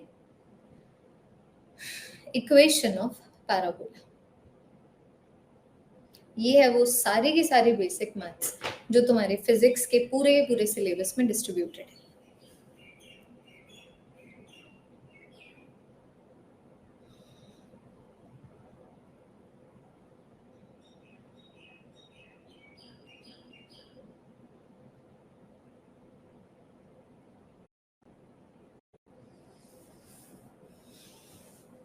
बताएं what is going to be the shaded area. 32/3, 64/6, चलो देख लेते हैं। कॉम्प्लिकेट मत करो, बिल्कुल कॉम्प्लिकेट मत करो। जैसे अभी कुछ बच्चे का कमेंट पड़ा, x डॉट डी वाई क्यों नहीं कर रहे हैं। कहाँ है तुम्हारे पास y की लिमिट्स, कहाँ है, वही तो मैं यहाँ पर भी अपना माथा मार रही थी। तुम यहाँ पर तुम एक छोटे एरिया को y डॉट डी एक्स कर लो, तुम यहाँ पर इसको x डॉट डी वाई कर लो, कौन से मेथड से चलोगे ये तो उस पर डिपेंड करेगा ना, लिमिट्स किसके प्रोवाइडेड है। क्योंकि आंसर तक पहुंचने के लिए सिर्फ इंटीग्रल साइन के अंडर जो इसको सॉल्व करना थोड़ी होता है, फिर बाद में लिमिट्स भी तो सब्स्टिट्यूट करने होते हैं। यहाँ पर कहाँ y की लिमिट्स तुम्हारे पास प्रोवाइडेड थी, x की लिमिट प्रोवाइडेड थी ना, तो x के साथ इंटीग्रेशन करो ना, फिर कॉम्प्लिकेट क्यों करना। अब जैसे यहाँ पर फाइंड द शेडेड एरिया, तो मुझे अच्छे से पता है कि भाई मेरा यहाँ पर जो शेडेड एरिया है ये वो वाला एरिया है, ध्यान दीजिएगा, यहाँ पर जो शेडेड एरिया है वो वाला एरिया है जो x इज इक्वल टू 0 से x इज इक्वल टू 4 तक जा रहा है। तो शेडेड एरिया निकालने के लिए हमें अच्छे से पता है छोटी छोटी एरियाज को ऐड करना है, छोटी छोटी चीजों को ऐड करने का मतलब इंटीग्रेशन होता है। तो क्यों कॉम्प्लिकेट करना है इसको, x डॉट डी वाई क्यों नहीं लिख रहे हैं, कैसे dy के साथ इंटीग्रेट करोगे जब तुम्हारे पास y की लिमिट्स ही नहीं है, x की लिमिट्स है, तो dx लेके आओ, तो एक छोटा सा एरिया आ गया y डॉट dx, एक छोटा सा एरिया आ गया, उसके लिए जो y की वैल्यू है मल्टीप्लाइड बाय उसके लिए जो छोटी सी dx की वैल्यू है। x की लिमिट मेरे पास है ना, तो मैं dx लेके आऊंगी, y की लिमिट होती तो मैं dy लेके आती, ये मैं ले आई। ठीक है, अब सबसे पहले इंटीग्रेशन कर लेते हैं, आ जाओ, लिमिट्स बाद में सब्स्टिट्यूट करेंगे, तो y की वैल्यू दी हुई है, यहाँ पर सब्स्टिट्यूट कर दो, y की वैल्यू दी हुई थी, यहाँ पर सब्स्टिट्यूट कर देंगे, तो यहाँ पर 1/2 एक्स स्क्वायर का इंटीग्रेशन dx के साथ करना है।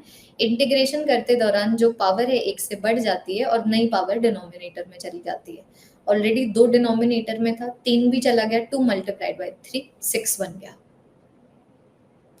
ध्यान दो, अब लिमिट सब्स्टिट्यूट करो, तो अब हम कहाँ से जा रहे हैं, 0 से लेके 4 तक जा रहे हैं, तो ये वाली वैल्यू कितनी आ गई, 4 की पावर 3/6 माइनस 0 की पावर 3/6, तो ये मेरे पास कितना बना, ये वाली वैल्यू मेरे पास कितनी बनी, 16 into 4/6 which is 16 into 2/3, answer आ गया 32/6, जैसे majority of the student, sorry 32/3 जैसे मेजोरिटी स्टूडेंट्स बोल भी रहे थे। देखिए, ये देखो, मैं तुम लोगों को ना यही बता रही हूँ, I am simply changing the questions to repeat, कोई नई चीज तो यहाँ पर आगे तुम लोगों ने कोई नई चीज नहीं सीखी है, I am only increasing the questions to increase the number of repetitions, एक भी ऐसी चीज नहीं बताई है जो ऑलरेडी 2 से 3 बार ना रिपीट हो गई हो, तो जो भी जहां पर भी फंस रहे हो, जब वो दोबारा से एक्सप्लेनेशन में आए, कान खोल के बिल्कुल सतर्क होके उसको सुनो। अब देखो, मैं चाहती हूँ ये तुम ना यहाँ पर लिखना मत, ये स्क्रीन पे देखो, ये नोट नहीं करना है, नोट नहीं करना है, मैं चाहती हूँ स्क्रीन पे देखो, स्क्रीन देखो, ठीक है। मानो मैंने तुम्हें बोला कि भाई ये मेरा ग्राफ है, ध्यान दे लो, ये मेरा ग्राफ है, ठीक है, ये मेरा ग्राफ है, और मैंने तुम्हें बोला एरिया अंडर द ग्राफ निकालो, एरिया अंडर द ग्राफ मैंने तुमसे पूछ लिया, यहाँ पर आ गया मेरे पास 6 की वैल्यू, यहाँ पर आ गया मेरे पास 4 की वैल्यू, मैंने तुमसे पूछा what is area under the graph. अब देखो, कोई भी बच्चा आंसर नहीं देगा half into base into height, answer निकालने के लिए, मतलब आंसर क्या है वो निकालने के लिए हम लोग यहाँ पर ये क्वेश्चन नहीं मैं तुम्हें करवा रही हूँ, ये क्वेश्चन करवा रही हूँ ताकि तुम इंटीग्रेशन को थोड़ा सा और समझो। तो मैंने तुमसे पूछा कि एरिया यहाँ पर शेडेड एरिया कितना है, इंटीग्रेशन के कंसेप्ट से चलते हैं ना कि यार देखो यहाँ पर छोटे छोटे एरियाज हैं, अब की बार अपर लिमिट और लोअर लिमिट मेरे पास दोनों की है, तो मैं दोनों के टर्म्स में लिख सकती हूँ, सेम आंसर आएगा। तो मैंने बोला कि भाई ये मेरे पास इस तरीके से छोटे छोटे एरियाज हैं, जब मैं इन छोटे छोटे एरियाज को ऐड कर दूंगी तो टोटल एरिया आ जाएगा, छोटी छोटी चीजों को ऐड करने का मतलब है इंटीग्रेशन होता है। अब यहाँ पर तुम इसको जैसे मर्जी कर लो, y डॉट डी एक्स कर लो तो भी आंसर आ जाएगा, x डॉट डी वाई कर लो तो भी आंसर आ जाएगा, बिल्कुल बेफिक्र रहो तुम, दोनों से आंसर यहाँ पर आने वाला है। मानो मैंने यहाँ पर x डॉट डी वाई कर दिया फॉर एग्जाम्पल, कि भाई मैं वो वाला एरिया निकालना चाहती हूँ, ध्यान से देखना, मैं वो वाला एरिया निकालना चाहती हूँ जो y इज इक्वल टू 0 से y इज इक्वल टू 6 तक जा रहा है, ठीक है। तो लोअर लिमिट मेरे पास कितनी आ गई, लोअर लिमिट 0 आ गई, अपर लिमिट मेरे पास 6 आ गई। अब बात यहाँ पर ये है, x का इंटीग्रेशन तुम dy के साथ कर तो रहे हो, dy के तुम्हारे पास लोअर, y के तुम्हारे पास लोअर और अपर लिमिट भी है, अब फिर x को तुम्हें y के टर्म्स में लिखना भी तो पड़ेगा ना। देखो ना, जो x है और y है, x को तुम्हें y के टर्म्स में लिखना भी तो पड़ेगा ना। तो तुम यहाँ पर ऐसे स्लोप से लिख सकते हो कि यहाँ पर देखो स्लोप ऑफ द ग्राफ मेरे पास क्या जाता है, dy बाई डी एक्स, यही होता है ना स्लोप ऑफ द ग्राफ, और ये तो मेरा स्ट्रेट लाइन ग्राफ है, तो स्ट्रेट लाइन ग्राफ का स्लोप कितना आ गया, tan थीटा, tan थीटा क्या आ जाता है, ऑपोजिट बाय बेस, ये मेरे पास क्या आ गया, ये मेरे पास आ गया ऑपोजिट बाय बेस, तो ऑपोजिट मेरे पास कितना आ गया 6, बेस मेरे पास यहाँ पर कितना आ गया 4। देखो मैं ऐसे बोल सकती हूँ ना, मैं इसको ऐसे भी बोल सकती हूँ कि स्लोप मेरे पास आ जाएगा y की जो वैल्यू है डिवाइडेड बाय x की जो वैल्यू है, और वो मेरे पास आ गया यहाँ पर 6/4, तो यहाँ पर x की वैल्यू क्या आ गई, देखो x की वैल्यू मेरे पास आ गई 4y/6 और it is equal to 2y/3, यहाँ पर करना 2y/3, ये मेरे पास आ गया dy। अब कर दो इंटीग्रेशन। इंटीग्रेशन करते दौरान जो पावर है 1 से बढ़ जाती है, नई पावर डिनोमिनेटर में आ जाती है, तो ये बना y²/3। y²/3 जाओ y की 0 वैल्यू से लेके 6 की वैल्यू तक, तो ये मेरे पास आ गया 36 into 36/3। Half into base into height करके भी सेम ही चीज आएगी। देखो, half into base into height करके भी सेम चीज आनी थी, half into base into height. Just 1 second, just 1 second everyone.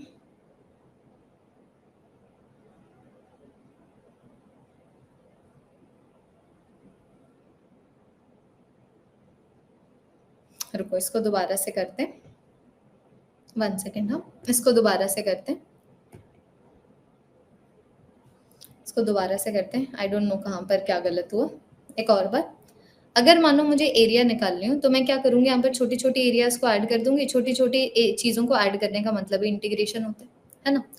अब मैं तुम्हें बोल रही हूँ कि इस एक छोटी सी एरिया को बिल्कुल ध्यान से देख लो। मान लो ये है मेरे पास छोटी सी एरिया, तो तुम देखो ना, जिसको भी तुम डी समथिंग में ले रहे हो वो वाली वैल्यू छोटी है ना, तो तुम लोगों को यहाँ पर छोटी वैल्यू कौन सी नजर आ रही है?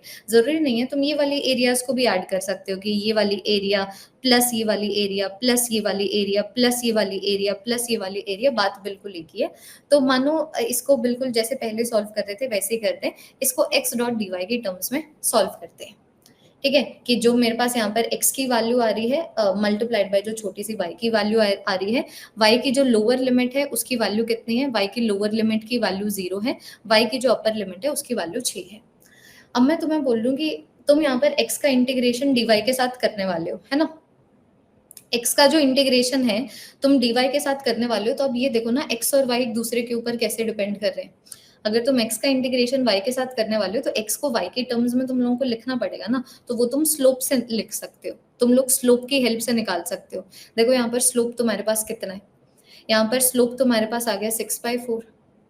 ये देखो, ये जो मेरे पास स्लोप है ये वाली वैल्यू मेरे पास कितनी आ गई? 6/4। मतलब तुम्हारे पास x/y की वैल्यू कितनी आ गई? स्लोप की वैल्यू 6/4 आ गई। मतलब आई कैन से कि किसी भी पॉइंट से एसोसिएटेड जो x की वैल्यू है डिवाइडेड बाय y की वैल्यू है वो हमेशा 6/4 या फिर 3/2 के इक्वल टू होगी हमेशा, है ना। तो x की वैल्यू मेरे पास कितनी आ गई? x की वैल्यू आ गई मेरे पास 3y/2, है ना। ये मेरे पास आ गया 3y/2, यहाँ पर आ गया dy।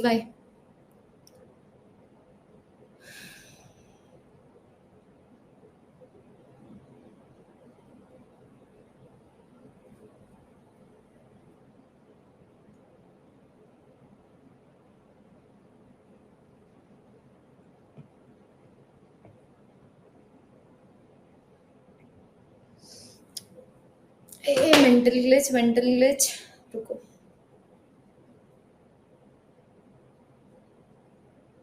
x और y के बीच में तुम्हारे पास डायरेक्ट रिलेशनशिप है ना, छोटा सा dx है।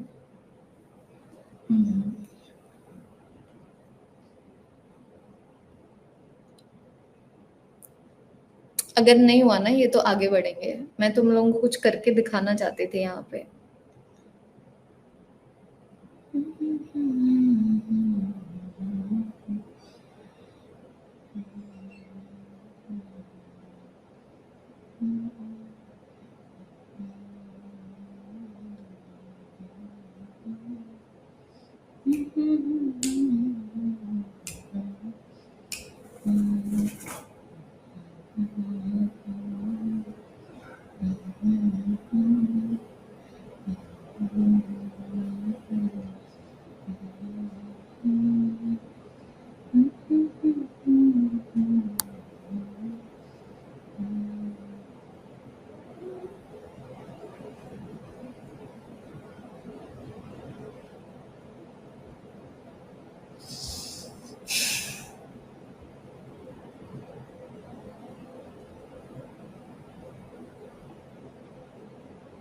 नहीं यार, नहीं यार, जो मैं तुम्हें करके दिखाना चाहती थी ना हो नहीं रहा है। कोई बच्चा कुछ इनपुट देना चाहेगा? हाँ जी, कोई बच्चा कुछ इनपुट देना चाहेगा क्या मुझे? अच्छा, यहाँ पर ठीक है, thank you so much for the input. पहला इनपुट आ गया है, स्लोप y बाय एक्स होता है। ठीक है, पहला इनपुट। तुम्हें कुछ जादू दिखाने वाली थी, हो नहीं रहा है लेकिन।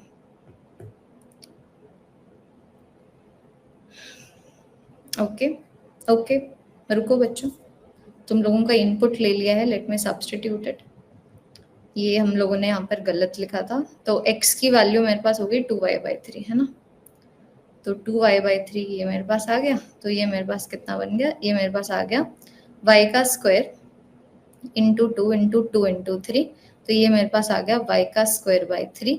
y में हम लोग जा रहे हैं 0 से लेके 6 तक, तो ये वाली वैल्यू आ गई 6 का स्क्वायर बाय 3। ये वाली वैल्यू आ गई मेरे पास 36 इंटू 3, 36 इंटू 3, ये वाली वैल्यू होगी 12। अच्छा, आ तो गया था answer, sorry. Creating a problem where there is no problem,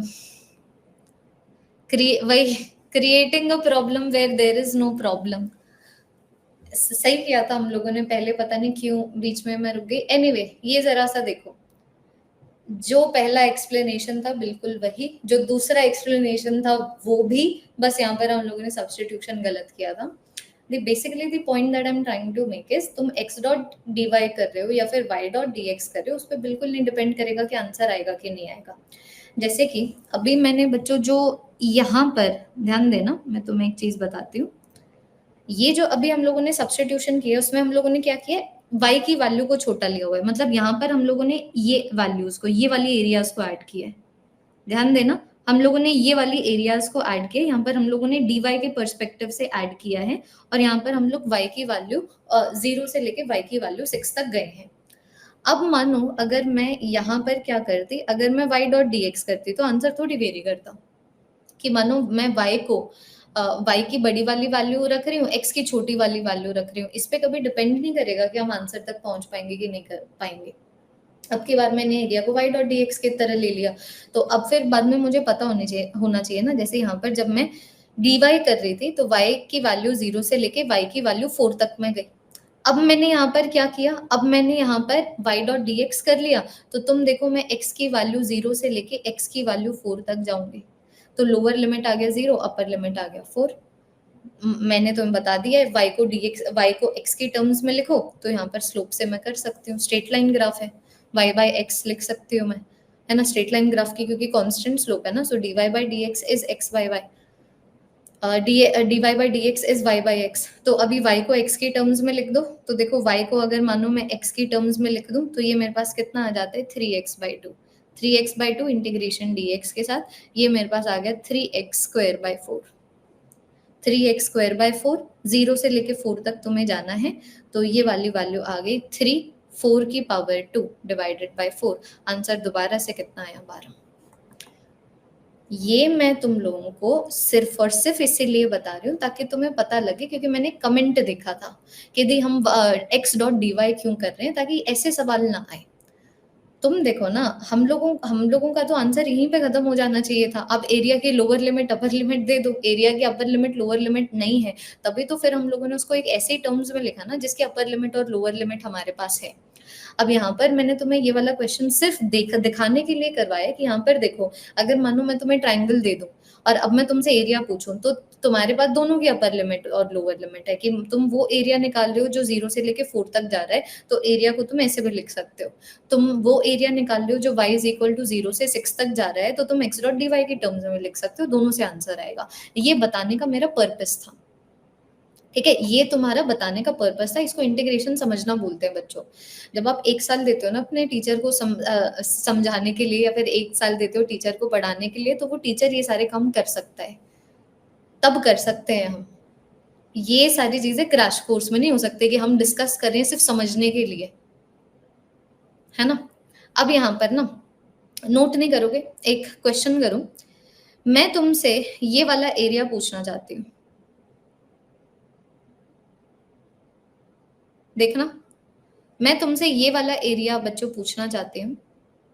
just 1 second.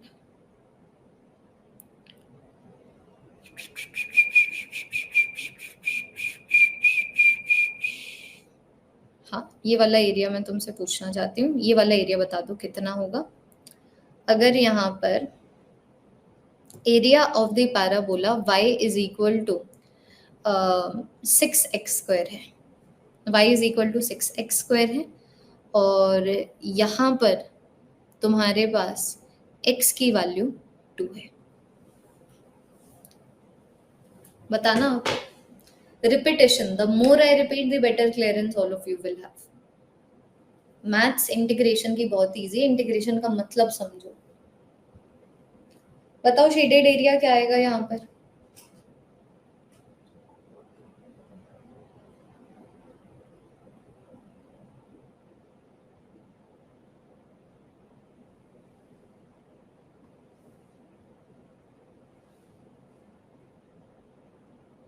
अब यहाँ पर ये जो क्वेश्चन है सिर्फ इंटीग्रेशन नहीं, इंटीग्रेशन और लॉजिक का है। अब तुम्हें रियलाइज होगा कि तुम लोग कितने अपने दिमाग में रहते हो, ठीक है। जैसे कि अगर मानो मैं शेडेड एरिया निकालना चाहूँ, ठीक है, तो अभी तुम्हारे पास इक्वेशन ऑफ पैराबोला ये है ना। अब मैं तुम्हें बोल रही हूँ कि तुम ये वाला एरिया निकालना चाहते हो, है ना। देखना, तुम ये वाला एरिया निकालना चाहते हो, राइट। तो but this is not the area under the graph. Area under the graph आता है y डॉट डी एक्स करके। जैसे कि ध्यान देना मैं क्या बोल रही हूँ। मैं तुम्हें बोल रही हूँ कि अगर मानो तुम ये वाला एरिया निकालना चाहते हो, ठीक है, तो जब हम लोग ये इस इक्वेशन ऑफ द ग्राफ की हेल्प से जब कभी भी x डॉट डी वाई करते हैं, we are calculating the area under the graph. तो बेसिकली ये जो इक्वेशन तुम्हें दी हुई है ना 6x², उसकी हेल्प से तुम लोग ये वाला एरिया निकाल पाओगे। ध्यान दीजिएगा, ये जो तुम लोगों ने 16 निकाला है, तुम लोगों ने ये वाला एरिया निकाला है। तुम लोगों को ना बच्चों मैंने पहले भी बताया था ये चीज, इफ यू ऑल रिमेम्बर, जब स्लोप कर रहे थे। अगर x एक्सिस में कोई क्वांटिटी है और y एक्सिस में कोई क्वांटिटी है, y बाय x करते हो ना, जब तुम y बाय x करते हो बच्चों, जब तुम, तब स्लोप निकलता है। y मल्टीप्लाइड बाय x करते हो तो ग्राफ के अंडर का एरिया निकलता है। तुम लोगों ने यहाँ पर जो y डॉट डी एक्स किया है, what are you calculating? You are not calculating any area, you are calculating area under the graph. Do you all remember? इसी की मैं बात कर रही थी। आपने जो निकाला है वो मैंने पूछा नहीं है। जब y एक्सिस और x एक्सिस में दो क्वांटिटीज हो तो y बाय x करके स्लोप निकलता है, y मल्टीप्लाइड बाय x करके ग्राफ के अंडर का एरिया निकलता है। तो आप ये वाला एरिया निकाल सकते हैं कि अगर मानो मुझे ये वाला एरिया निकालना हो, तो अब मेरे पास लोअर लिमिट और अपर लिमिट x की है, तो एरिया को dx की टर्म्स में लिख देती हूँ, तो ये आ गया y डॉट डी एक्स। अब y की वैल्यू x की टर्म्स में लिख दो, तो 6x² का इंटीग्रेशन dx के साथ ये मेरे पास आ गया 6x का क्यूब डिवाइडेड बाई 3, ये मेरे पास आ गया 2x का क्यूब, ठीक है। लोअर लिमिट 0 है, अपर लिमिट 2 है, तो ये वाली वैल्यू आ गई मेरे पास 2 टाइम्स ऑफ 2 का क्यूब माइनस 2 टाइम्स ऑफ 0 का क्यूब। तो ये वाली वैल्यू आ गई मेरे पास कितनी? 16। क्या मैंने तुमसे ये पूछा? मैंने तुमसे नहीं पूछा। This is exactly what I was telling you. Be careful with respect to what are you answering. जरूरी थोड़ी है तुमने जो आंसर निकाला है, एग्जामिनर ने वही क्वेश्चन पूछा हो। मैंने तुमसे कहाँ पर ये वाला एरिया अंडर द ग्राफ पूछा? y डॉट डी एक्स करके किसी भी ग्राफ के लिए हमेशा ग्राफ के अंदर वाला, अंडर वाला, नीचे वाला एरिया आता है। मैंने तुमसे ये नहीं पूछा। तो अब हम लॉजिक लगाएंगे, है ना। अब हम लॉजिक लगाएंगे कि हम पूरा का पूरा एरिया निकाल लेते हैं, उसमें से 16 को माइनस कर देंगे, आंसर आ जाएगा।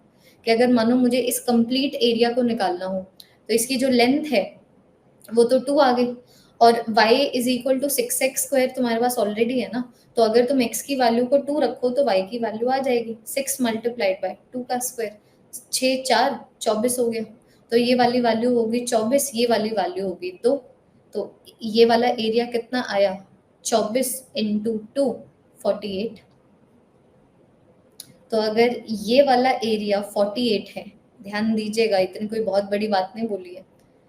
तुम लोगों ने ये वाला एरिया निकाल लिया, है ना। ये वाला एरिया निकालना है तो ये दोनों मिलके एक रेक्टेंगल बना रहे हैं ना, तो रेक्टेंगल का एरिया निकाल लो।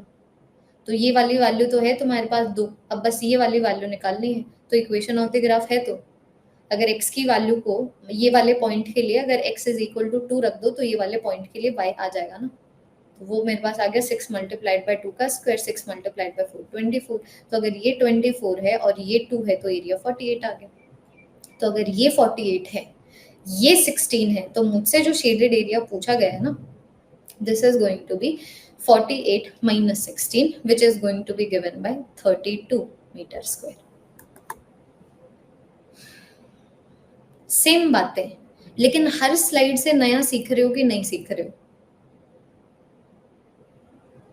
हाँ जी, इंटीग्रेशन की सेम बातें, लेकिन हर स्लाइड तुम लोगों को एक नई चीज सिखा के जा रही है।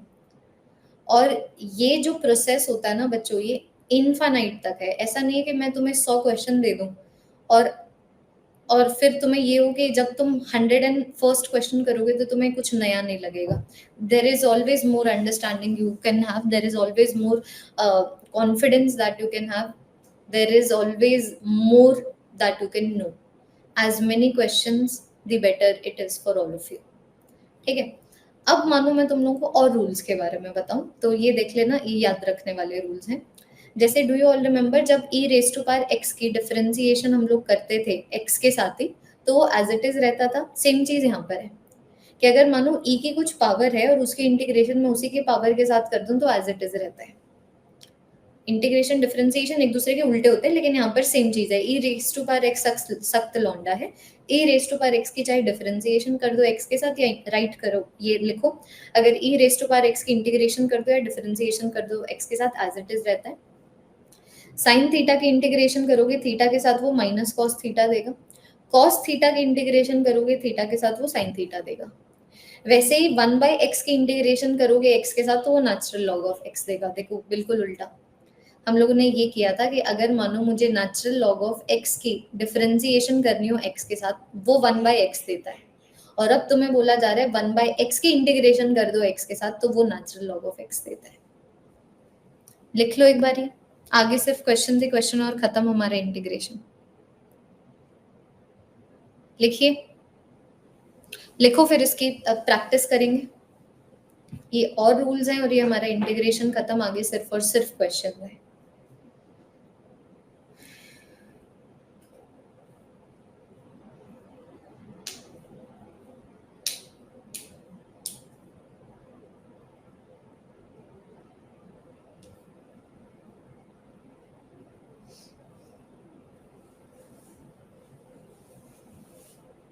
जितना नीट के पर्सपेक्टिव से रिक्वायर्ड है वो सब बता दिया मैंने तुम्हें।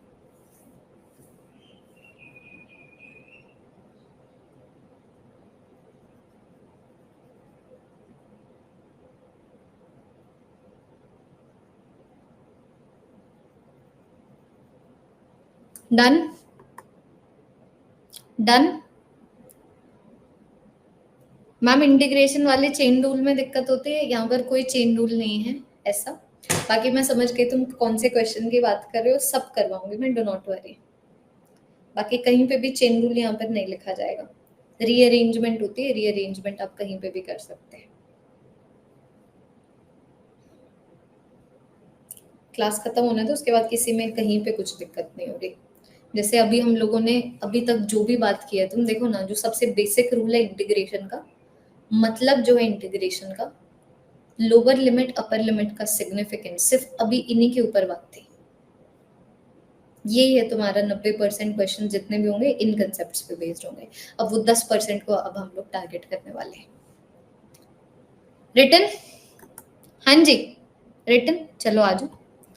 जैसे कि मानो मैं तुम लोगों को यहाँ पर बोलूँ कि भाई कॉस थीटा की इंटीग्रेशन कर दो थीटा के साथ, लोअर लिमिट 30 डिग्री रखना, अपर लिमिट 60 डिग्री रखना, करो करो सॉल्व, बताओ क्या आंसर होगा। ध्यान दे लो, साइन थीटा के इंटीग्रेशन थीटा के साथ करोगे माइनस कॉस थीटा देता है, कॉस थीटा की करोगे तो साइन थीटा देता है। बताओ इसका आंसर क्या होगा।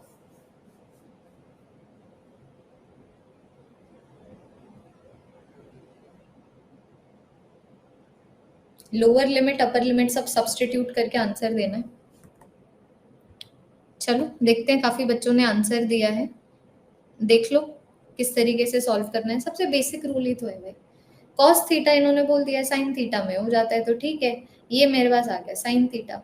लोअर लिमिट 30 डिग्री है, अपर लिमिट 60 डिग्री है।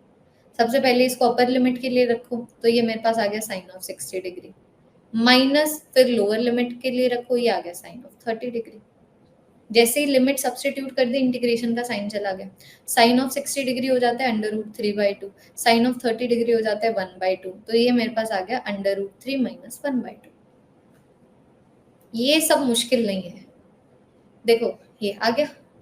अब ये मानो मैं तुम लोगों को ये वाला क्वेश्चन दूं, देखना मैंने तुम्हें बोला कॉस ऑफ 3t² का इंटीग्रेशन करो dt के साथ। अब ये जो एक बच्चा या बच्ची बोल रहा था कि हमें चेन रूल में दिक्कत आती है जब वो इंटीग्रेशन में आता है, तो मैं बोल रही हूँ यहाँ पर ना अपने लिए चीजें कॉम्प्लिकेट मत करो, आप बाद में नोट करना। ये मैं चाहती हूँ सारे बच्चे ध्यान से सुने।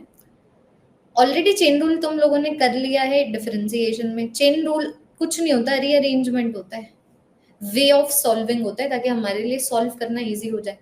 तो मैंने सोचा कि भाई सेम मेथड से मैं यहाँ पर भी चलती हूँ कि आप मुझे यहाँ पर कॉस थीटा का इंटीग्रेशन टाइम के साथ करा रहे हैं, आप डायरेक्टली एक ऐसी चीज का इंटीग्रेशन कराइए ना टाइम के साथ, जो टाइम के साथ डायरेक्टली डिपेंडेंट हो। लेकिन ये टाइम के साथ डायरेक्टली डिपेंडेंट नहीं है ना, ये थीटा है। तो तुम बोलोगे कि दी हमारे लिए आसान होता अगर आप सिंपली सिंपली हमें बोलते, ये देखना, तुम मुझे बोलोगे कि दी हमारे लिए आसान होता अगर आप सिंपली सिंपली ना हमें ये बोलते कि थीटा के साथ इंटीग्रेशन कर दो। तो मैंने बोला ठीक है यार, चलो आगे से ध्यान रखूंगी, तुम ऐसा करो थीटा के साथ इंटीग्रेशन कर दो। लेकिन बाप का राज चल नहीं रहा है, कोई चीज न्यूमरेटर में आएगी तो डिनोमिनेटर में भी आएगी, तो तुम्हारी चल गई ना। ये देखो कॉस थीटा का इंटीग्रेशन डी थीटा के साथ, और यहाँ पर मेरे पास आ गया dt/d थीटा। अब इसमें क्या दिक्कत है, ये देखो, ये कॉस थीटा का इंटीग्रेशन थीटा के साथ करे क्या बनता है, साइन थीटा बनता है ना। और ये मेरे पास है dt/d थीटा, जो d थीटा बाई dt का उल्टा है। तुम देखो ना, थीटा की वैल्यू अगर 3t² है, तो अगर मैं थीटा का इंटीग्रेशन कर दूं टाइम के साथ, तो वो वाली वैल्यू 60 आ जाती है। तो अगर a/b 60 है, तो b/a 1/60 हो जाएगा, कि अगर d थीटा बाई dt 60 है, तो dt/d थीटा की वैल्यू कितनी आ गई, 1/60। तो ये क्या वे ऑफ सॉल्विंग है, कोई रूल वूल नहीं है यहाँ पर, ये आ गया 1/60। 1/60 कांस्टेंट है, उसको बाहर निकाल सकते हो। इंटीग्रेशन हो चुका है ना, देखो dt वगैरह नहीं है ना। बाकी तुम इसको पूरा का पूरा, ये देखो आ गया, ये आ गया साइन ऑफ 3t का स्क्वायर, और ये डिनोमिनेटर में आ गया मेरे पास 60। वे ऑफ सॉल्विंग है ये, this is a way of solving. कोई रूल नहीं बताया मैंने तुम लोगों को, डिफरेंशिएशन कल हम ऑलरेडी कर चुके हैं। ये डिफरेंशिएशन ही है ना भाई, dt/d theta is the inverse of this, ये इंटीग्रेशन थोड़ी है, ये डिफरेंशिएशन है। ये देखो, let me give you one more question, जैसे कि मानो, ये बाद में नोट करना, ध्यान दीजिएगा, सुनते जाओ। ये जैसे चेन रूल था, सेम चीज यहाँ पर है, बस इसको चेन रूल नहीं बोलते, ये रीअरेंजमेंट के मेथड से सॉल्व करना बोलते हैं। जैसे मानो मैं तुम्हें बोलूं 1/t+1 का इंटीग्रेशन करो टाइम के साथ, तो तुम बोलोगे कि यार दी क्या दिया है, t+1 को न्यूमरेटर में दे देते। कि मानो अगर यहाँ पर ये कुछ मेरे पास डिनोमिनेटर है, तो आपने हमें बोला है 1/डिनोमिनेटर की इंटीग्रेशन टाइम के साथ करो। लेकिन हमारे लिए बहुत इजी रहता अगर हम 1/डिनोमिनेटर की इंटीग्रेशन, इस डिनोमिनेटर को मैं ऐसा करती हूँ, इस डिनोमिनेटर को मैं x ले लेती हूँ। ध्यान देना, ऐसा सोचना ऑलरेडी तुम्हें आता है, क्योंकि कल ही हम लोगों ने डिफरेंशिएशन किया है। कि तुम बोलोगे कि दी 1/डिनोमिनेटर की इंटीग्रेशन टाइम के साथ करने में हमें मुश्किल आ रही है, हमारे लिए इजी रहता अगर आप हमें 1/डिनोमिनेटर का 1/x का इंटीग्रेशन dx के साथ ही करने को बोलते। लेकिन अभी राज नहीं चल रहा है, अगर dx को न्यूमरेटर में लेके आ रहे हो तो डिनोमिनेटर में भी लेके आओ, है ना। तो एक पोर्शन ये बन गया इंटीग्रल साइन के अंदर, देखो एक पोर्शन ये बन गया इंटीग्रल साइन के अंदर, विच इज 1/x.dx, और दूसरा पोर्शन बच्चों ये बन गया इंटीग्रल साइन के अंदर, which is what, which is dt/dx। dt/dx dx/dt का उल्टा है। तो एक एक करके सॉल्व करो। What is this, this is natural log of x, तो ये मेरे पास बना नेचुरल लॉग ऑफ x, और इसके साथ क्या मल्टीप्लाई हो रहा है, इसके साथ मल्टीप्लाई हो रहा है dt/dx। dt by dx, dx by dt का उल्टा है, तो बेसिकली तुम लोगों को यहाँ पर x की डिफरेंशिएशन करनी है टाइम के साथ। x क्या है, t+1, तो तुम्हें यहाँ पर t+1 की डिफरेंशिएशन करनी है टाइम के साथ, वैल्यू आ गई 1। तो अगर dx बाई dt की वैल्यू आ गई 1, तो dt बाई dx की वैल्यू आ गई 1/1, विच इज ऑल्सो 1। बस आंसर आ गया। आंसर कितना आ गया, नेचुरल लॉग ऑफ t+1। ये वे ऑफ सॉल्विंग है। देखिए जितना डिस्कस करेंगे ना उतना क्लैरिटी आएगा। आया ना ये? अब देखना, अब मैं चाहती हूँ ये वाला क्वेश्चन ना खुद से करो। ये वाला क्वेश्चन मैं चाहती हूँ तुम लोग खुद से करो एक बार। यहाँ पर बताओ कि अगर मैं लोअर लिमिट 0 ले लूँ, अपर लिमिट 1 ले लूँ, तो इसका इंटीग्रेशन क्या होगा? इस लेवल का क्वेश्चन नहीं दिखता है तुम लोगों को अपने पूरे के पूरे सिलेबस में, लेकिन करने को करते हैं इन केस अगर रिक्वायर्ड हुआ तो, है ना?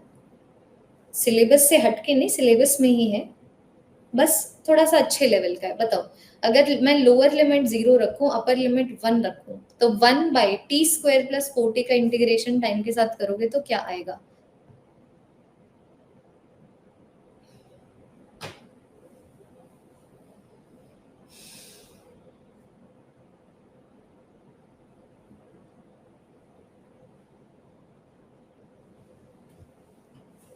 करो सॉल्व। कोई रूल नहीं है, रीअरेंजमेंट है। तुम जिसके साथ इंटीग्रेट करना चाहते हो ना उसको न्यूमरेटर में ले आओ और डिनोमिनेटर में भी ले आओ।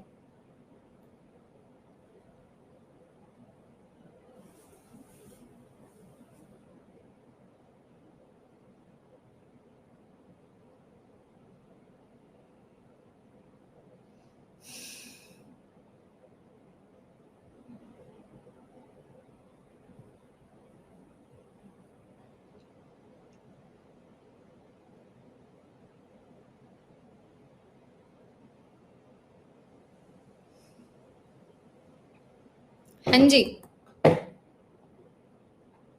नहीं आया तो नहीं आया, जिनको आया है वो करेंगे, जिनको नहीं आया वो दोबारा से सुनेंगे। बहुत ज्यादा बुद्धि नहीं लगानी है, थोड़ी ही बुद्धि लगानी है।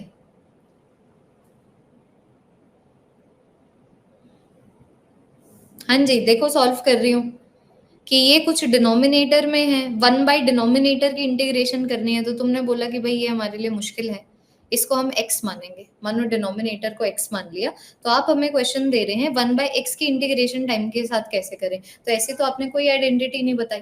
आपने तो हमें बताया है क्या होगा अगर हम 1/x का इंटीग्रेशन dx के साथ करते हैं, तो हम dx के साथ इंटीग्रेशन करना चाहते हैं। अब तुम्हारा राज थोड़ी चल रहा है, न्यूमरेटर में dx लेके आए हो तो डिनोमिनेटर में भी ले जाओ। इसके आगे कोई लॉजिक तुम लोगों ने लगाई नहीं है, इसके आगे सिर्फ तुम मैथ्स कर रहे हो। जहां पर एक ये है 1/x का इंटीग्रेशन dx के साथ, तो 1/x का इंटीग्रेशन dx के साथ कितना होता है, नेचुरल लॉग ऑफ x। ये मेरे पास क्या आ गया, ये मेरे पास आ गया नेचुरल लॉग ऑफ x, है ना? दूसरा जो मेरे पास कंपोनेंट है, दूसरा मेरे पास ये है, तो इसके लिए सॉल्व करो। साथ में क्या है तुम्हारे पास, dt बाई dx, तो इसको सॉल्व करो। देखो ना, dt by dx dx by dt का उल्टा है ना, तो dx बाई dt निकाल लो। x यहाँ पर तो हम लोगों ने क्या अज्यूम किया था, t² + 4t। अब इसका करो टाइम के साथ डिफरेंशिएशन, ये मेरे पास आ गया 2t + 4। तो dx बाई dt की वैल्यू मेरे पास यहाँ पर क्या आ गया, 2t + 4।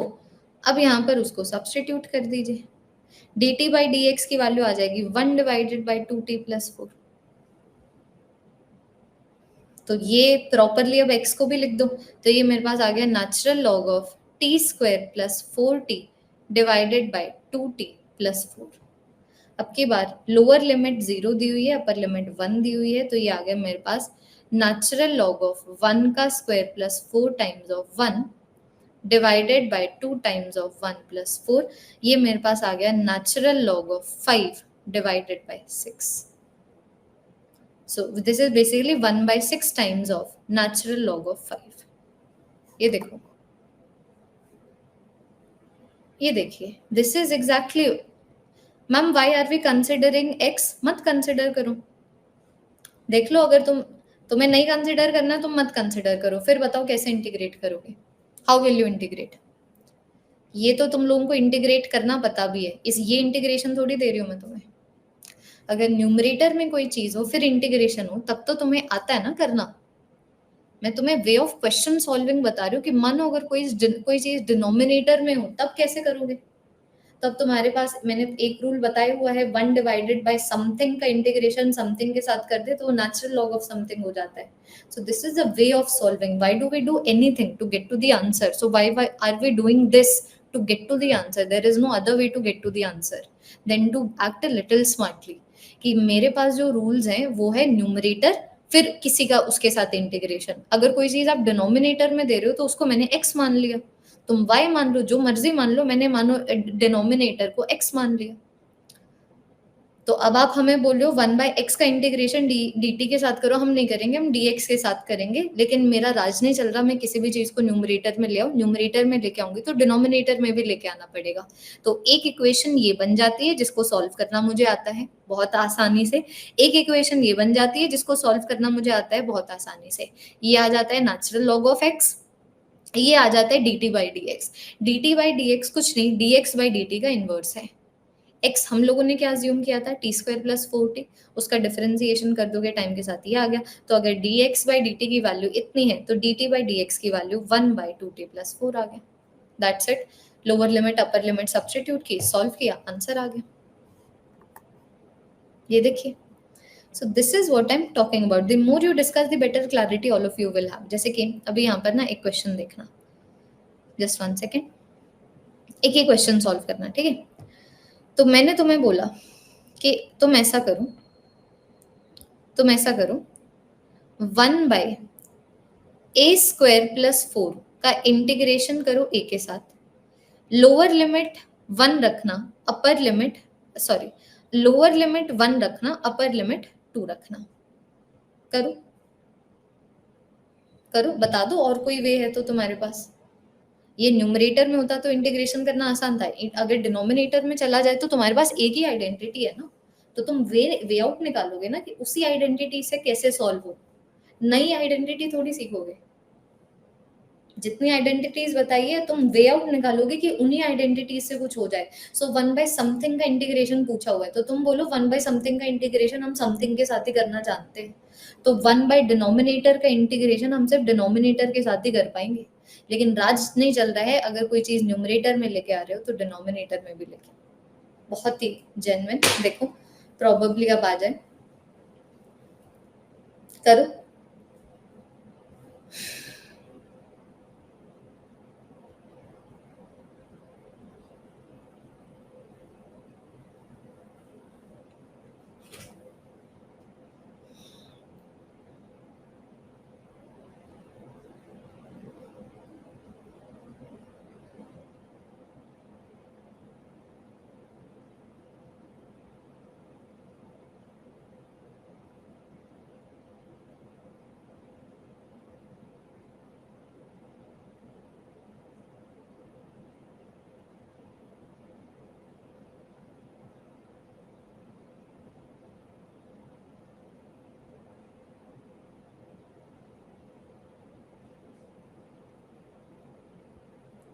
हाँ जी, देखते हैं, आ जाओ देखते हैं। ये नोट करोगे, चाहे बाद में कर लेना, कोई दिक्कत की बात नहीं है। मैं चाहती हूँ जब मैं एक्सप्लेन करूँ ना तो सारा ध्यान सुनने में होना चाहिए, ठीक है। शान पट्टी मत करना कि दी एक्सप्लेन करिए साथ साथ में लिख लेते हैं वरना बाद में लिखना पड़ेगा। Don't do that. अपने समझने से कॉम्प्रोमाइज मत करना बिल्कुल भी। तो ये आप अगर अभी तक नहीं लिखा है तो बाद में नोट करेंगे, जब मैं समझाऊंगी तब बिल्कुल कुछ नोट नहीं करना है, ध्यान स्क्रीन पे होना चाहिए। तो 1/समथिंग का इंटीग्रेशन मैंने दिया हुआ है तो उसकी तो एक ही आइडेंटिटी बताई हुई है।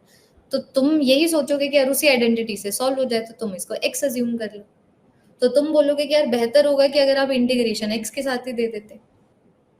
कर लो dx के साथ x के साथ इंटीग्रेशन कर लो। लेकिन अगर dx को न्यूमरेटर में लेके आ रहे हो तो डिनोमिनेटर में भी ले आना।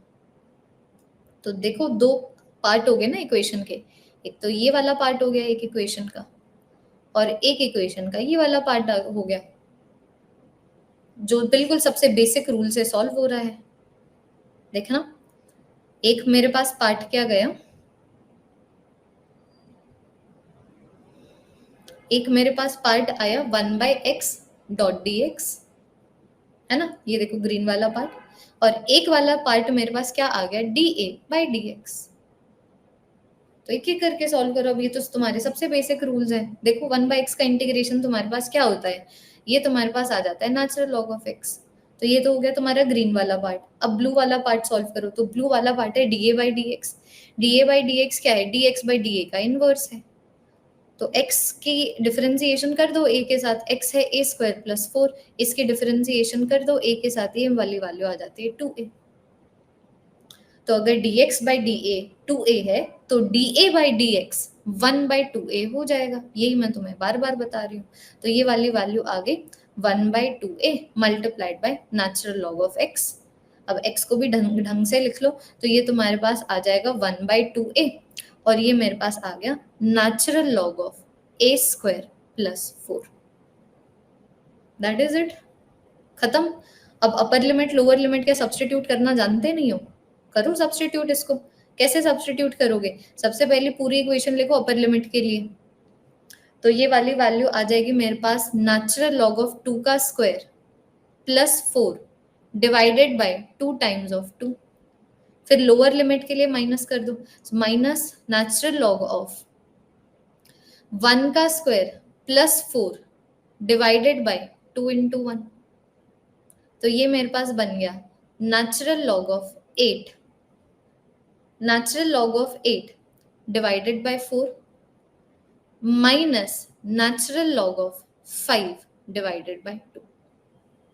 सबसे कॉम्प्लेक्स कर दिया अब मैंने, देख लो बच्चों, अब ये मैंने बिल्कुल सबसे कॉम्प्लेक्स कर दिया। 2a कैसे, 3a कैसे, सब बता दिया, सब आपकी स्क्रीन के आगे है।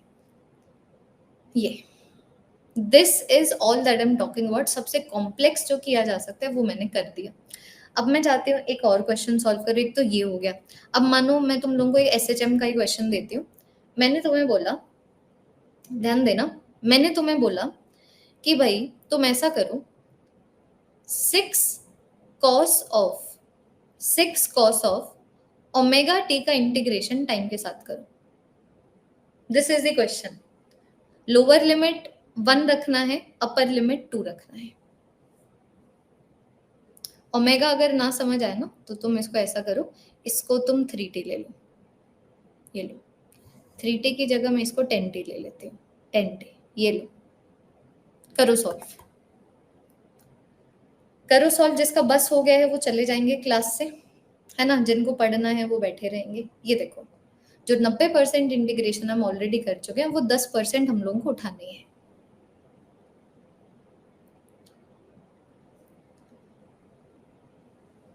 करो।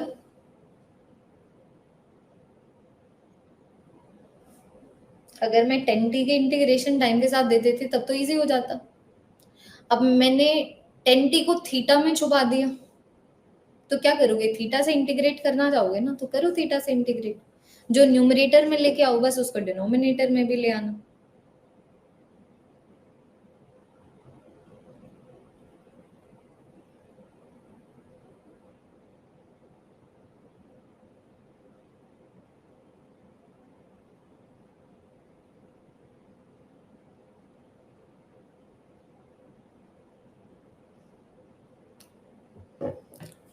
हाँ जी, कीजिए, लेट्स सी। तो इतना कुछ कॉम्प्लेक्स नहीं है यार, इतना मतलब कुछ हार्डकोर बातें नहीं चल रही, कुछ इंटेलेक्चुअली चैलेंजिंग बातें नहीं चल रही हैं। तुम्हें टाइम के साथ इंटीग्रेट करने को बोला, लेकिन टाइम को एंगल के अंदर डाल दिया। तो तुम बोलोगे यार ये बहुत खराब बात है, आप लोगों ने cos थीटा का इंटीग्रेशन टाइम के साथ करने को बोला है, हम नहीं करेंगे। हम cos थीटा का इंटीग्रेशन थीटा के साथ ही करना चाहेंगे। तो जो न्यूमरेटर में ले आओ वो डिनोमिनेटर में ले आओ, और यहाँ पर क्वेश्चन खत्म। इसके आगे तुम्हें दिमाग ही नहीं लगाना है। तो ये देखो क्या बना तुम्हारे पास। एक तो ये बन गया cos थीटा का इंटीग्रेशन थीटा के साथ, cos थीटा का इंटीग्रेशन थीटा के साथ तुम्हें क्या देता है, sin थीटा देता है। तो एक तो ये हो गया मेरे पास 6 sin ऑफ थीटा, और एक तुम्हारे पास कंपोनेंट बच गया ये dt/d थीटा। तो dt/d थीटा क्या है, d थीटा/dt का इनवर्स है। तो d थीटा/dt निकाल लो। थीटा की वैल्यू यहाँ पर क्या है, 10t। तो 10t का डिफरेंशिएशन कर दोगे टाइम के साथ 10 बचेगा ना। तो अगर D theta by D T की वैल्यू 10 है तो D T by D theta की वैल्यू आ गई 1/10 और खत्म। ये देखो ये वाली जो वैल्यू है खत्म, अपर लिमिट लोअर लिमिट रहने दो ये वाले क्वेश्चन में, ठीक है। तो ये मेरे पास क्या आ गया, ये वाली वैल्यू आ गई मेरे पास 6/10 टाइम्स ऑफ साइन थीटा, मतलब 6/10 टाइम्स ऑफ 10t। अगर मानो मैं 1 और 2 रहने भी दूं तो सॉल्व तो किया जा ही सकता है। तो ये मेरे पास आ गया, ये मेरे पास कितना आया, ये मेरे पास आ गया 3/5 times of sine of 10t। 3/5 common है, बाहर भी निकाल सकते हो, कोई दिक्कत नहीं है। बाकी अभी करो पूरी की पूरी इक्वेशन को, सबसे पहले अपर लिमिट के टर्म्स में लिखो, तो 3/2 टाइम्स ऑफ साइन ऑफ 20। फिर पूरी की पूरी इक्वेशन को लोअर लिमिट की टर्म्स में लिखो, 3/5 टाइम्स ऑफ साइन ऑफ 10। तो ये आ गया 3/5 को कॉमन ले लो अगर, तो sine of 20 minus sine of 10, sine of 20 minus sine of 10। ये सबसे कॉम्प्लेक्स करवा दिया, अब इससे कॉम्प्लेक्स कुछ हो नहीं सकता है, इससे कॉम्प्लेक्स आ नहीं सकता है। जिसकी टर्म्स में तुम ये देखो ना, चेन रूल में भी हम लोगों ने सेम चीज ही तो की थी। इतना क्या कॉम्प्लेक्स हो रहा है, इतना क्या हमने ये क्यों कर दिया वो क्यों कर दिया हो रहा है। अगर तुमने चुपचाप मुझे आधे घंटे सुन लिया है ना, तो जितने भी स्टेटमेंट्स मैं बोल सकती हूँ ना, जो कुछ भी हम कर रहे हैं उससे एसोसिएटेड, वो ऑलरेडी 5 से 6 बार बोली जा चुकी हैं। ध्यान दो, do not complicate it, let us have a quick recap. जब से हम लोगों ने ये सारी चीजें करनी शुरू की है, जैसे यहाँ से मैं अगर तुम्हें इसका इंटीग्रेशन टाइम के साथ करने को बोल रही हूँ तो दिक्कत है ना, तो अब क्या तुम नई आइडेंटिटी सीखोगे? नहीं ना, तुम कोशिश करोगे ना, तुम्हें जो आइडेंटिटीज पता है उन्हीं की टर्म्स में आंसर सॉल्व करो, है ना। तो मैंने तुम्हें थीटा के अंदर टाइम डाल दिया और अब मैं टाइम के साथ इंटीग्रेशन करने को बोल रही हूँ, तो तुम बोलोगे कि नहीं यार, आपने हमें इक्वेशन में थीटा दिया है तो हम थीटा के साथ इंटीग्रेशन करना चाहेंगे, और लेकिन अब तुम्हारा राज नहीं चल रहा है, ये भी याद रखना। तो अगर इसको न्यूमरेटर में लेके आए हो तो डिनोमिनेटर में भी आ जाए तो ये इक्वेशन बन जाती है। अब इसको ये सॉल्व करना कैसे मुश्किल हो सकता है। ये आ गया मेरे पास साइन ऑफ थीटा, ये थीटा का डिफरेंशिएशन टाइम के साथ कर दो तो उसका इनवर्स है, तो यही है ना थीटा। टाइम के साथ डिफरेंशिएशन कर दूं ये आ जाता है, इनवर्स कर दूं तो ये आ जाता है। अब दैट इज इट, इससे ज्यादा क्या किया भाई तुमने। मैंने तुम्हें बोल दिया इसकी इंटीग्रेशन टाइम के साथ करो, बताओ कैसे करोगे, how will you solve it. Denominator में है वो कौन सी, तुम्हारे पास क्या है, कोई आइडेंटिटी मैंने कोई करवाई है, लेकिन क्या मैंने कोई करवाई है, नहीं ना। तो जब लिमिटेड नॉलेज हो तो तुम यही ट्राई करोगे ना कि उस लिमिटेड नॉलेज से ही आंसर निकले। तो तुमने बोला कि भाई हमें पता है 1/समथिंग का इंटीग्रेशन उसी समथिंग के साथ कर देना तो नेचुरल लॉग ऑफ समथिंग बन जाता है। तो तुमने सोचा 1/समथिंग को इसको x मान लेते हैं, तो तुम बोलोगे कि दे हम तो इसका इंटीग्रेशन ना x के साथ करना चाहते हैं। मैंने बोला कर दो, बस उसको डिनोमिनेटर में भी ले आना। तो अगेन 2 इक्वेशन बन गई, एक तो ये वाली इक्वेशन बन गई नेचुरल लॉग ऑफ x, और एक ये वाली इक्वेशन बन गई जो dx/dt का इनवर्स है। ये आ गया मेरे पास नेचुरल लॉग ऑफ x, ये dx/dt का इनवर्स है, तो dx/dt निकालो क्या है। देखो x की वैल्यू मैंने क्या यहाँ पर ली थी, t+1, dx/dt आया 1, तो dt/dx भी आ गया 1, ये मेरे पास आंसर आ गया। क्या बड़ी बात है, अब मैंने तुम्हें ये क्वेश्चन दे दिया, कैसे करोगे इसको। How can you ask me why are we doing it, what else will you do it. नई आइडेंटिटी सीखोगे नहीं ना, जितनी आइडेंटिटीज बताइए उसी की टर्म्स में सॉल्व करने की कोशिश करोगे ना। तो डिनोमिनेटर वाली मैंने तुम्हें एक ही आइडेंटिटी बताई है, 1/समथिंग का इंटीग्रेशन समथिंग के साथ कर दो तो नेचुरल लॉग ऑफ समथिंग बन जाता है। तो इसी समथिंग को तुमने x मान लिया और तुमने जिद की कि हम इसका इंटीग्रेशन x के साथ ही करना चाहेंगे, तो मैंने बोला कर लो, लेकिन जो न्यूमरेटर में खुद से लेके आ रहे हो उसको डिनोमिनेटर में भी लेके आओ। तो एक इक्वेशन बन गई तुम्हारे पास ये, जो बन गया मेरे पास नेचुरल लॉग ऑफ x। दूसरी इक्वेशन बन गई ये जो dx/dt का इनवर्स है, तो ये है ना x, तो dx/dt ये आ गया, 1/dx/dt आ गया 1/this।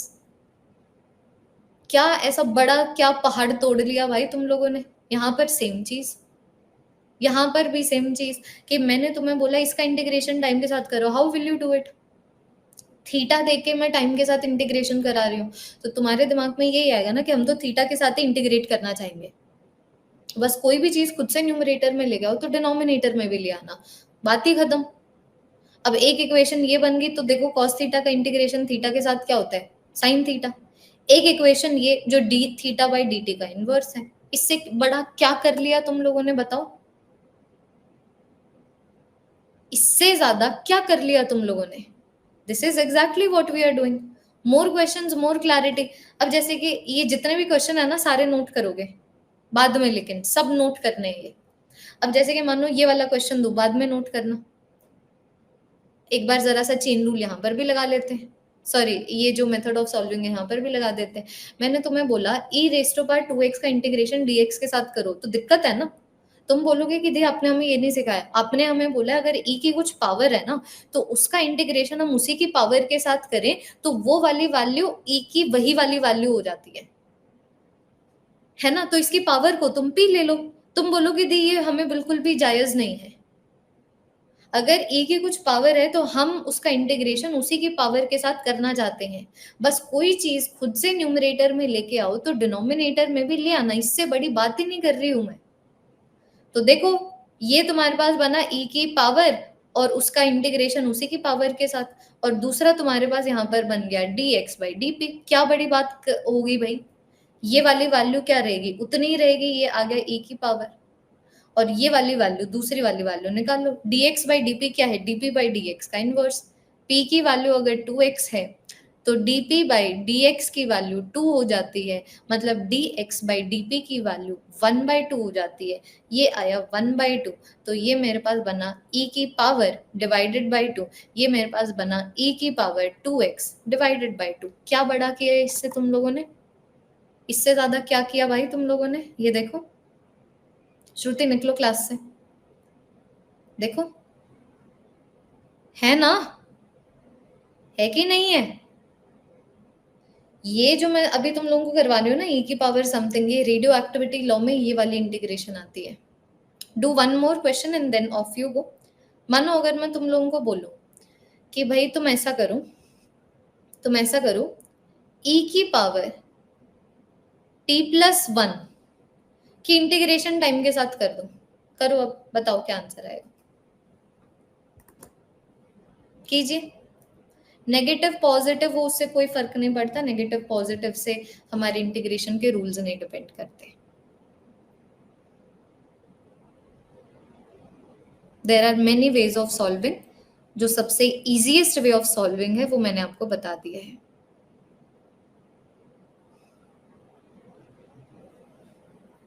सबसे कॉम्प्लेक्स जो हो सकता है तुम्हारे लिए वो मैंने कर दिया है। अगर तुम इतना तैयारी कर लेते हो तो very very very difficult question भी अगर आ जाए वो भी क्लास में से ही आएगा। This is the maximum integration and differentiation that you will ever need. देखो क्या आया है, e की पावर t+1। देख लो पक्का, लेट्स सी। तो मैंने तुम्हें बोला e की पावर t+1 की इंटीग्रेशन t के साथ करो, तो गलत है ना।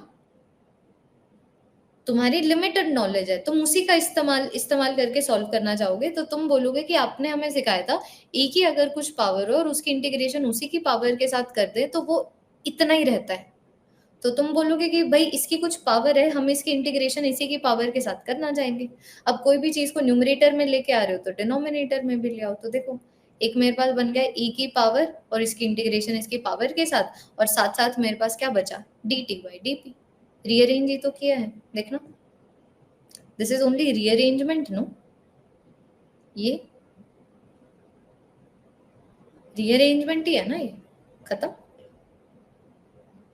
देखो ये कितना आ गया, e की पावर p।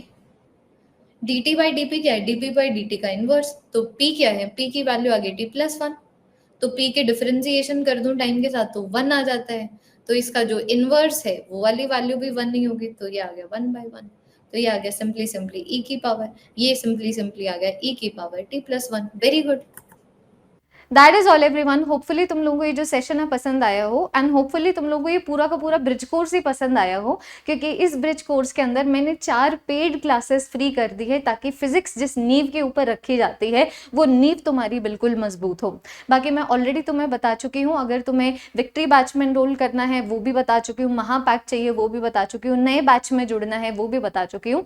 तुम चाहे अड्डा 247 पे कोई भी प्रोडक्ट ले लेना, मैक्सिमम डिस्काउंट तुम लोगों को GNT 99 कोड की हेल्प से मिल जाएगा। और एक एक्स्ट्रा चीज़ मैं ये भी करती हूँ कि जो भी बच्चा GNT 99 कोड लगाता है ना, उसको एडेड बेनिफिट्स मिलते हैं, जैसे कि फिजिक्स के जितने भी टॉप बुक्स हैं आपको उसके PDF मिल जाएंगे, 7 क्वेश्चन सीरीज के PDF मिल जाएंगे, फिजिक्स NCERT के PDF, NCERT हाईलाइट्स के PDF, मेरे हैंड रिटन एम्स नोट्स के PDF, मेरे 2 पेज नोट्स के PDF, PYQ चीट शीट्स के PDF, प्रीवियस ईयर क्वेश्चंस के PDF, physics constants and coefficients के PDFs। तो ये एडेड बेनिफिट्स हैं जो उन बच्चों को मिलेंगे जो ये वाले कोड की हेल्प से एनरोल होंगे। तुम लोगों को सिर्फ क्या करना है, जब भी ये वाला कोड लगाओ ना, 2 स्क्रीनशॉट ले लेना। एक तो एक ऐसा स्क्रीनशॉट जिसमें दिख रहा हो कि ये वाला कोड लगा है, एक ऐसा स्क्रीनशॉट जो पेमेंट कंफर्मेशन बता रहा हो। दोनों स्क्रीनशॉट को इस ईमेल आईडी के ऊपर भेज देना, तुम लोग को 24 आवर्स में जो GNT 99 एडेड बेनिफिट्स है वो मिल जाएंगे। दैट इज ऑल एवरीवन, मिलते हैं अभी हम लोग नेक्स्ट वीडियो में। और क्या रिक्वायरमेंट्स हैं तुम्हारी मुझे बताइएगा, ताकि जितना भी मुझसे बन पाए उतना मैं तुम लोगों के लिए कर पाऊँ। That is all everyone, thank you so much.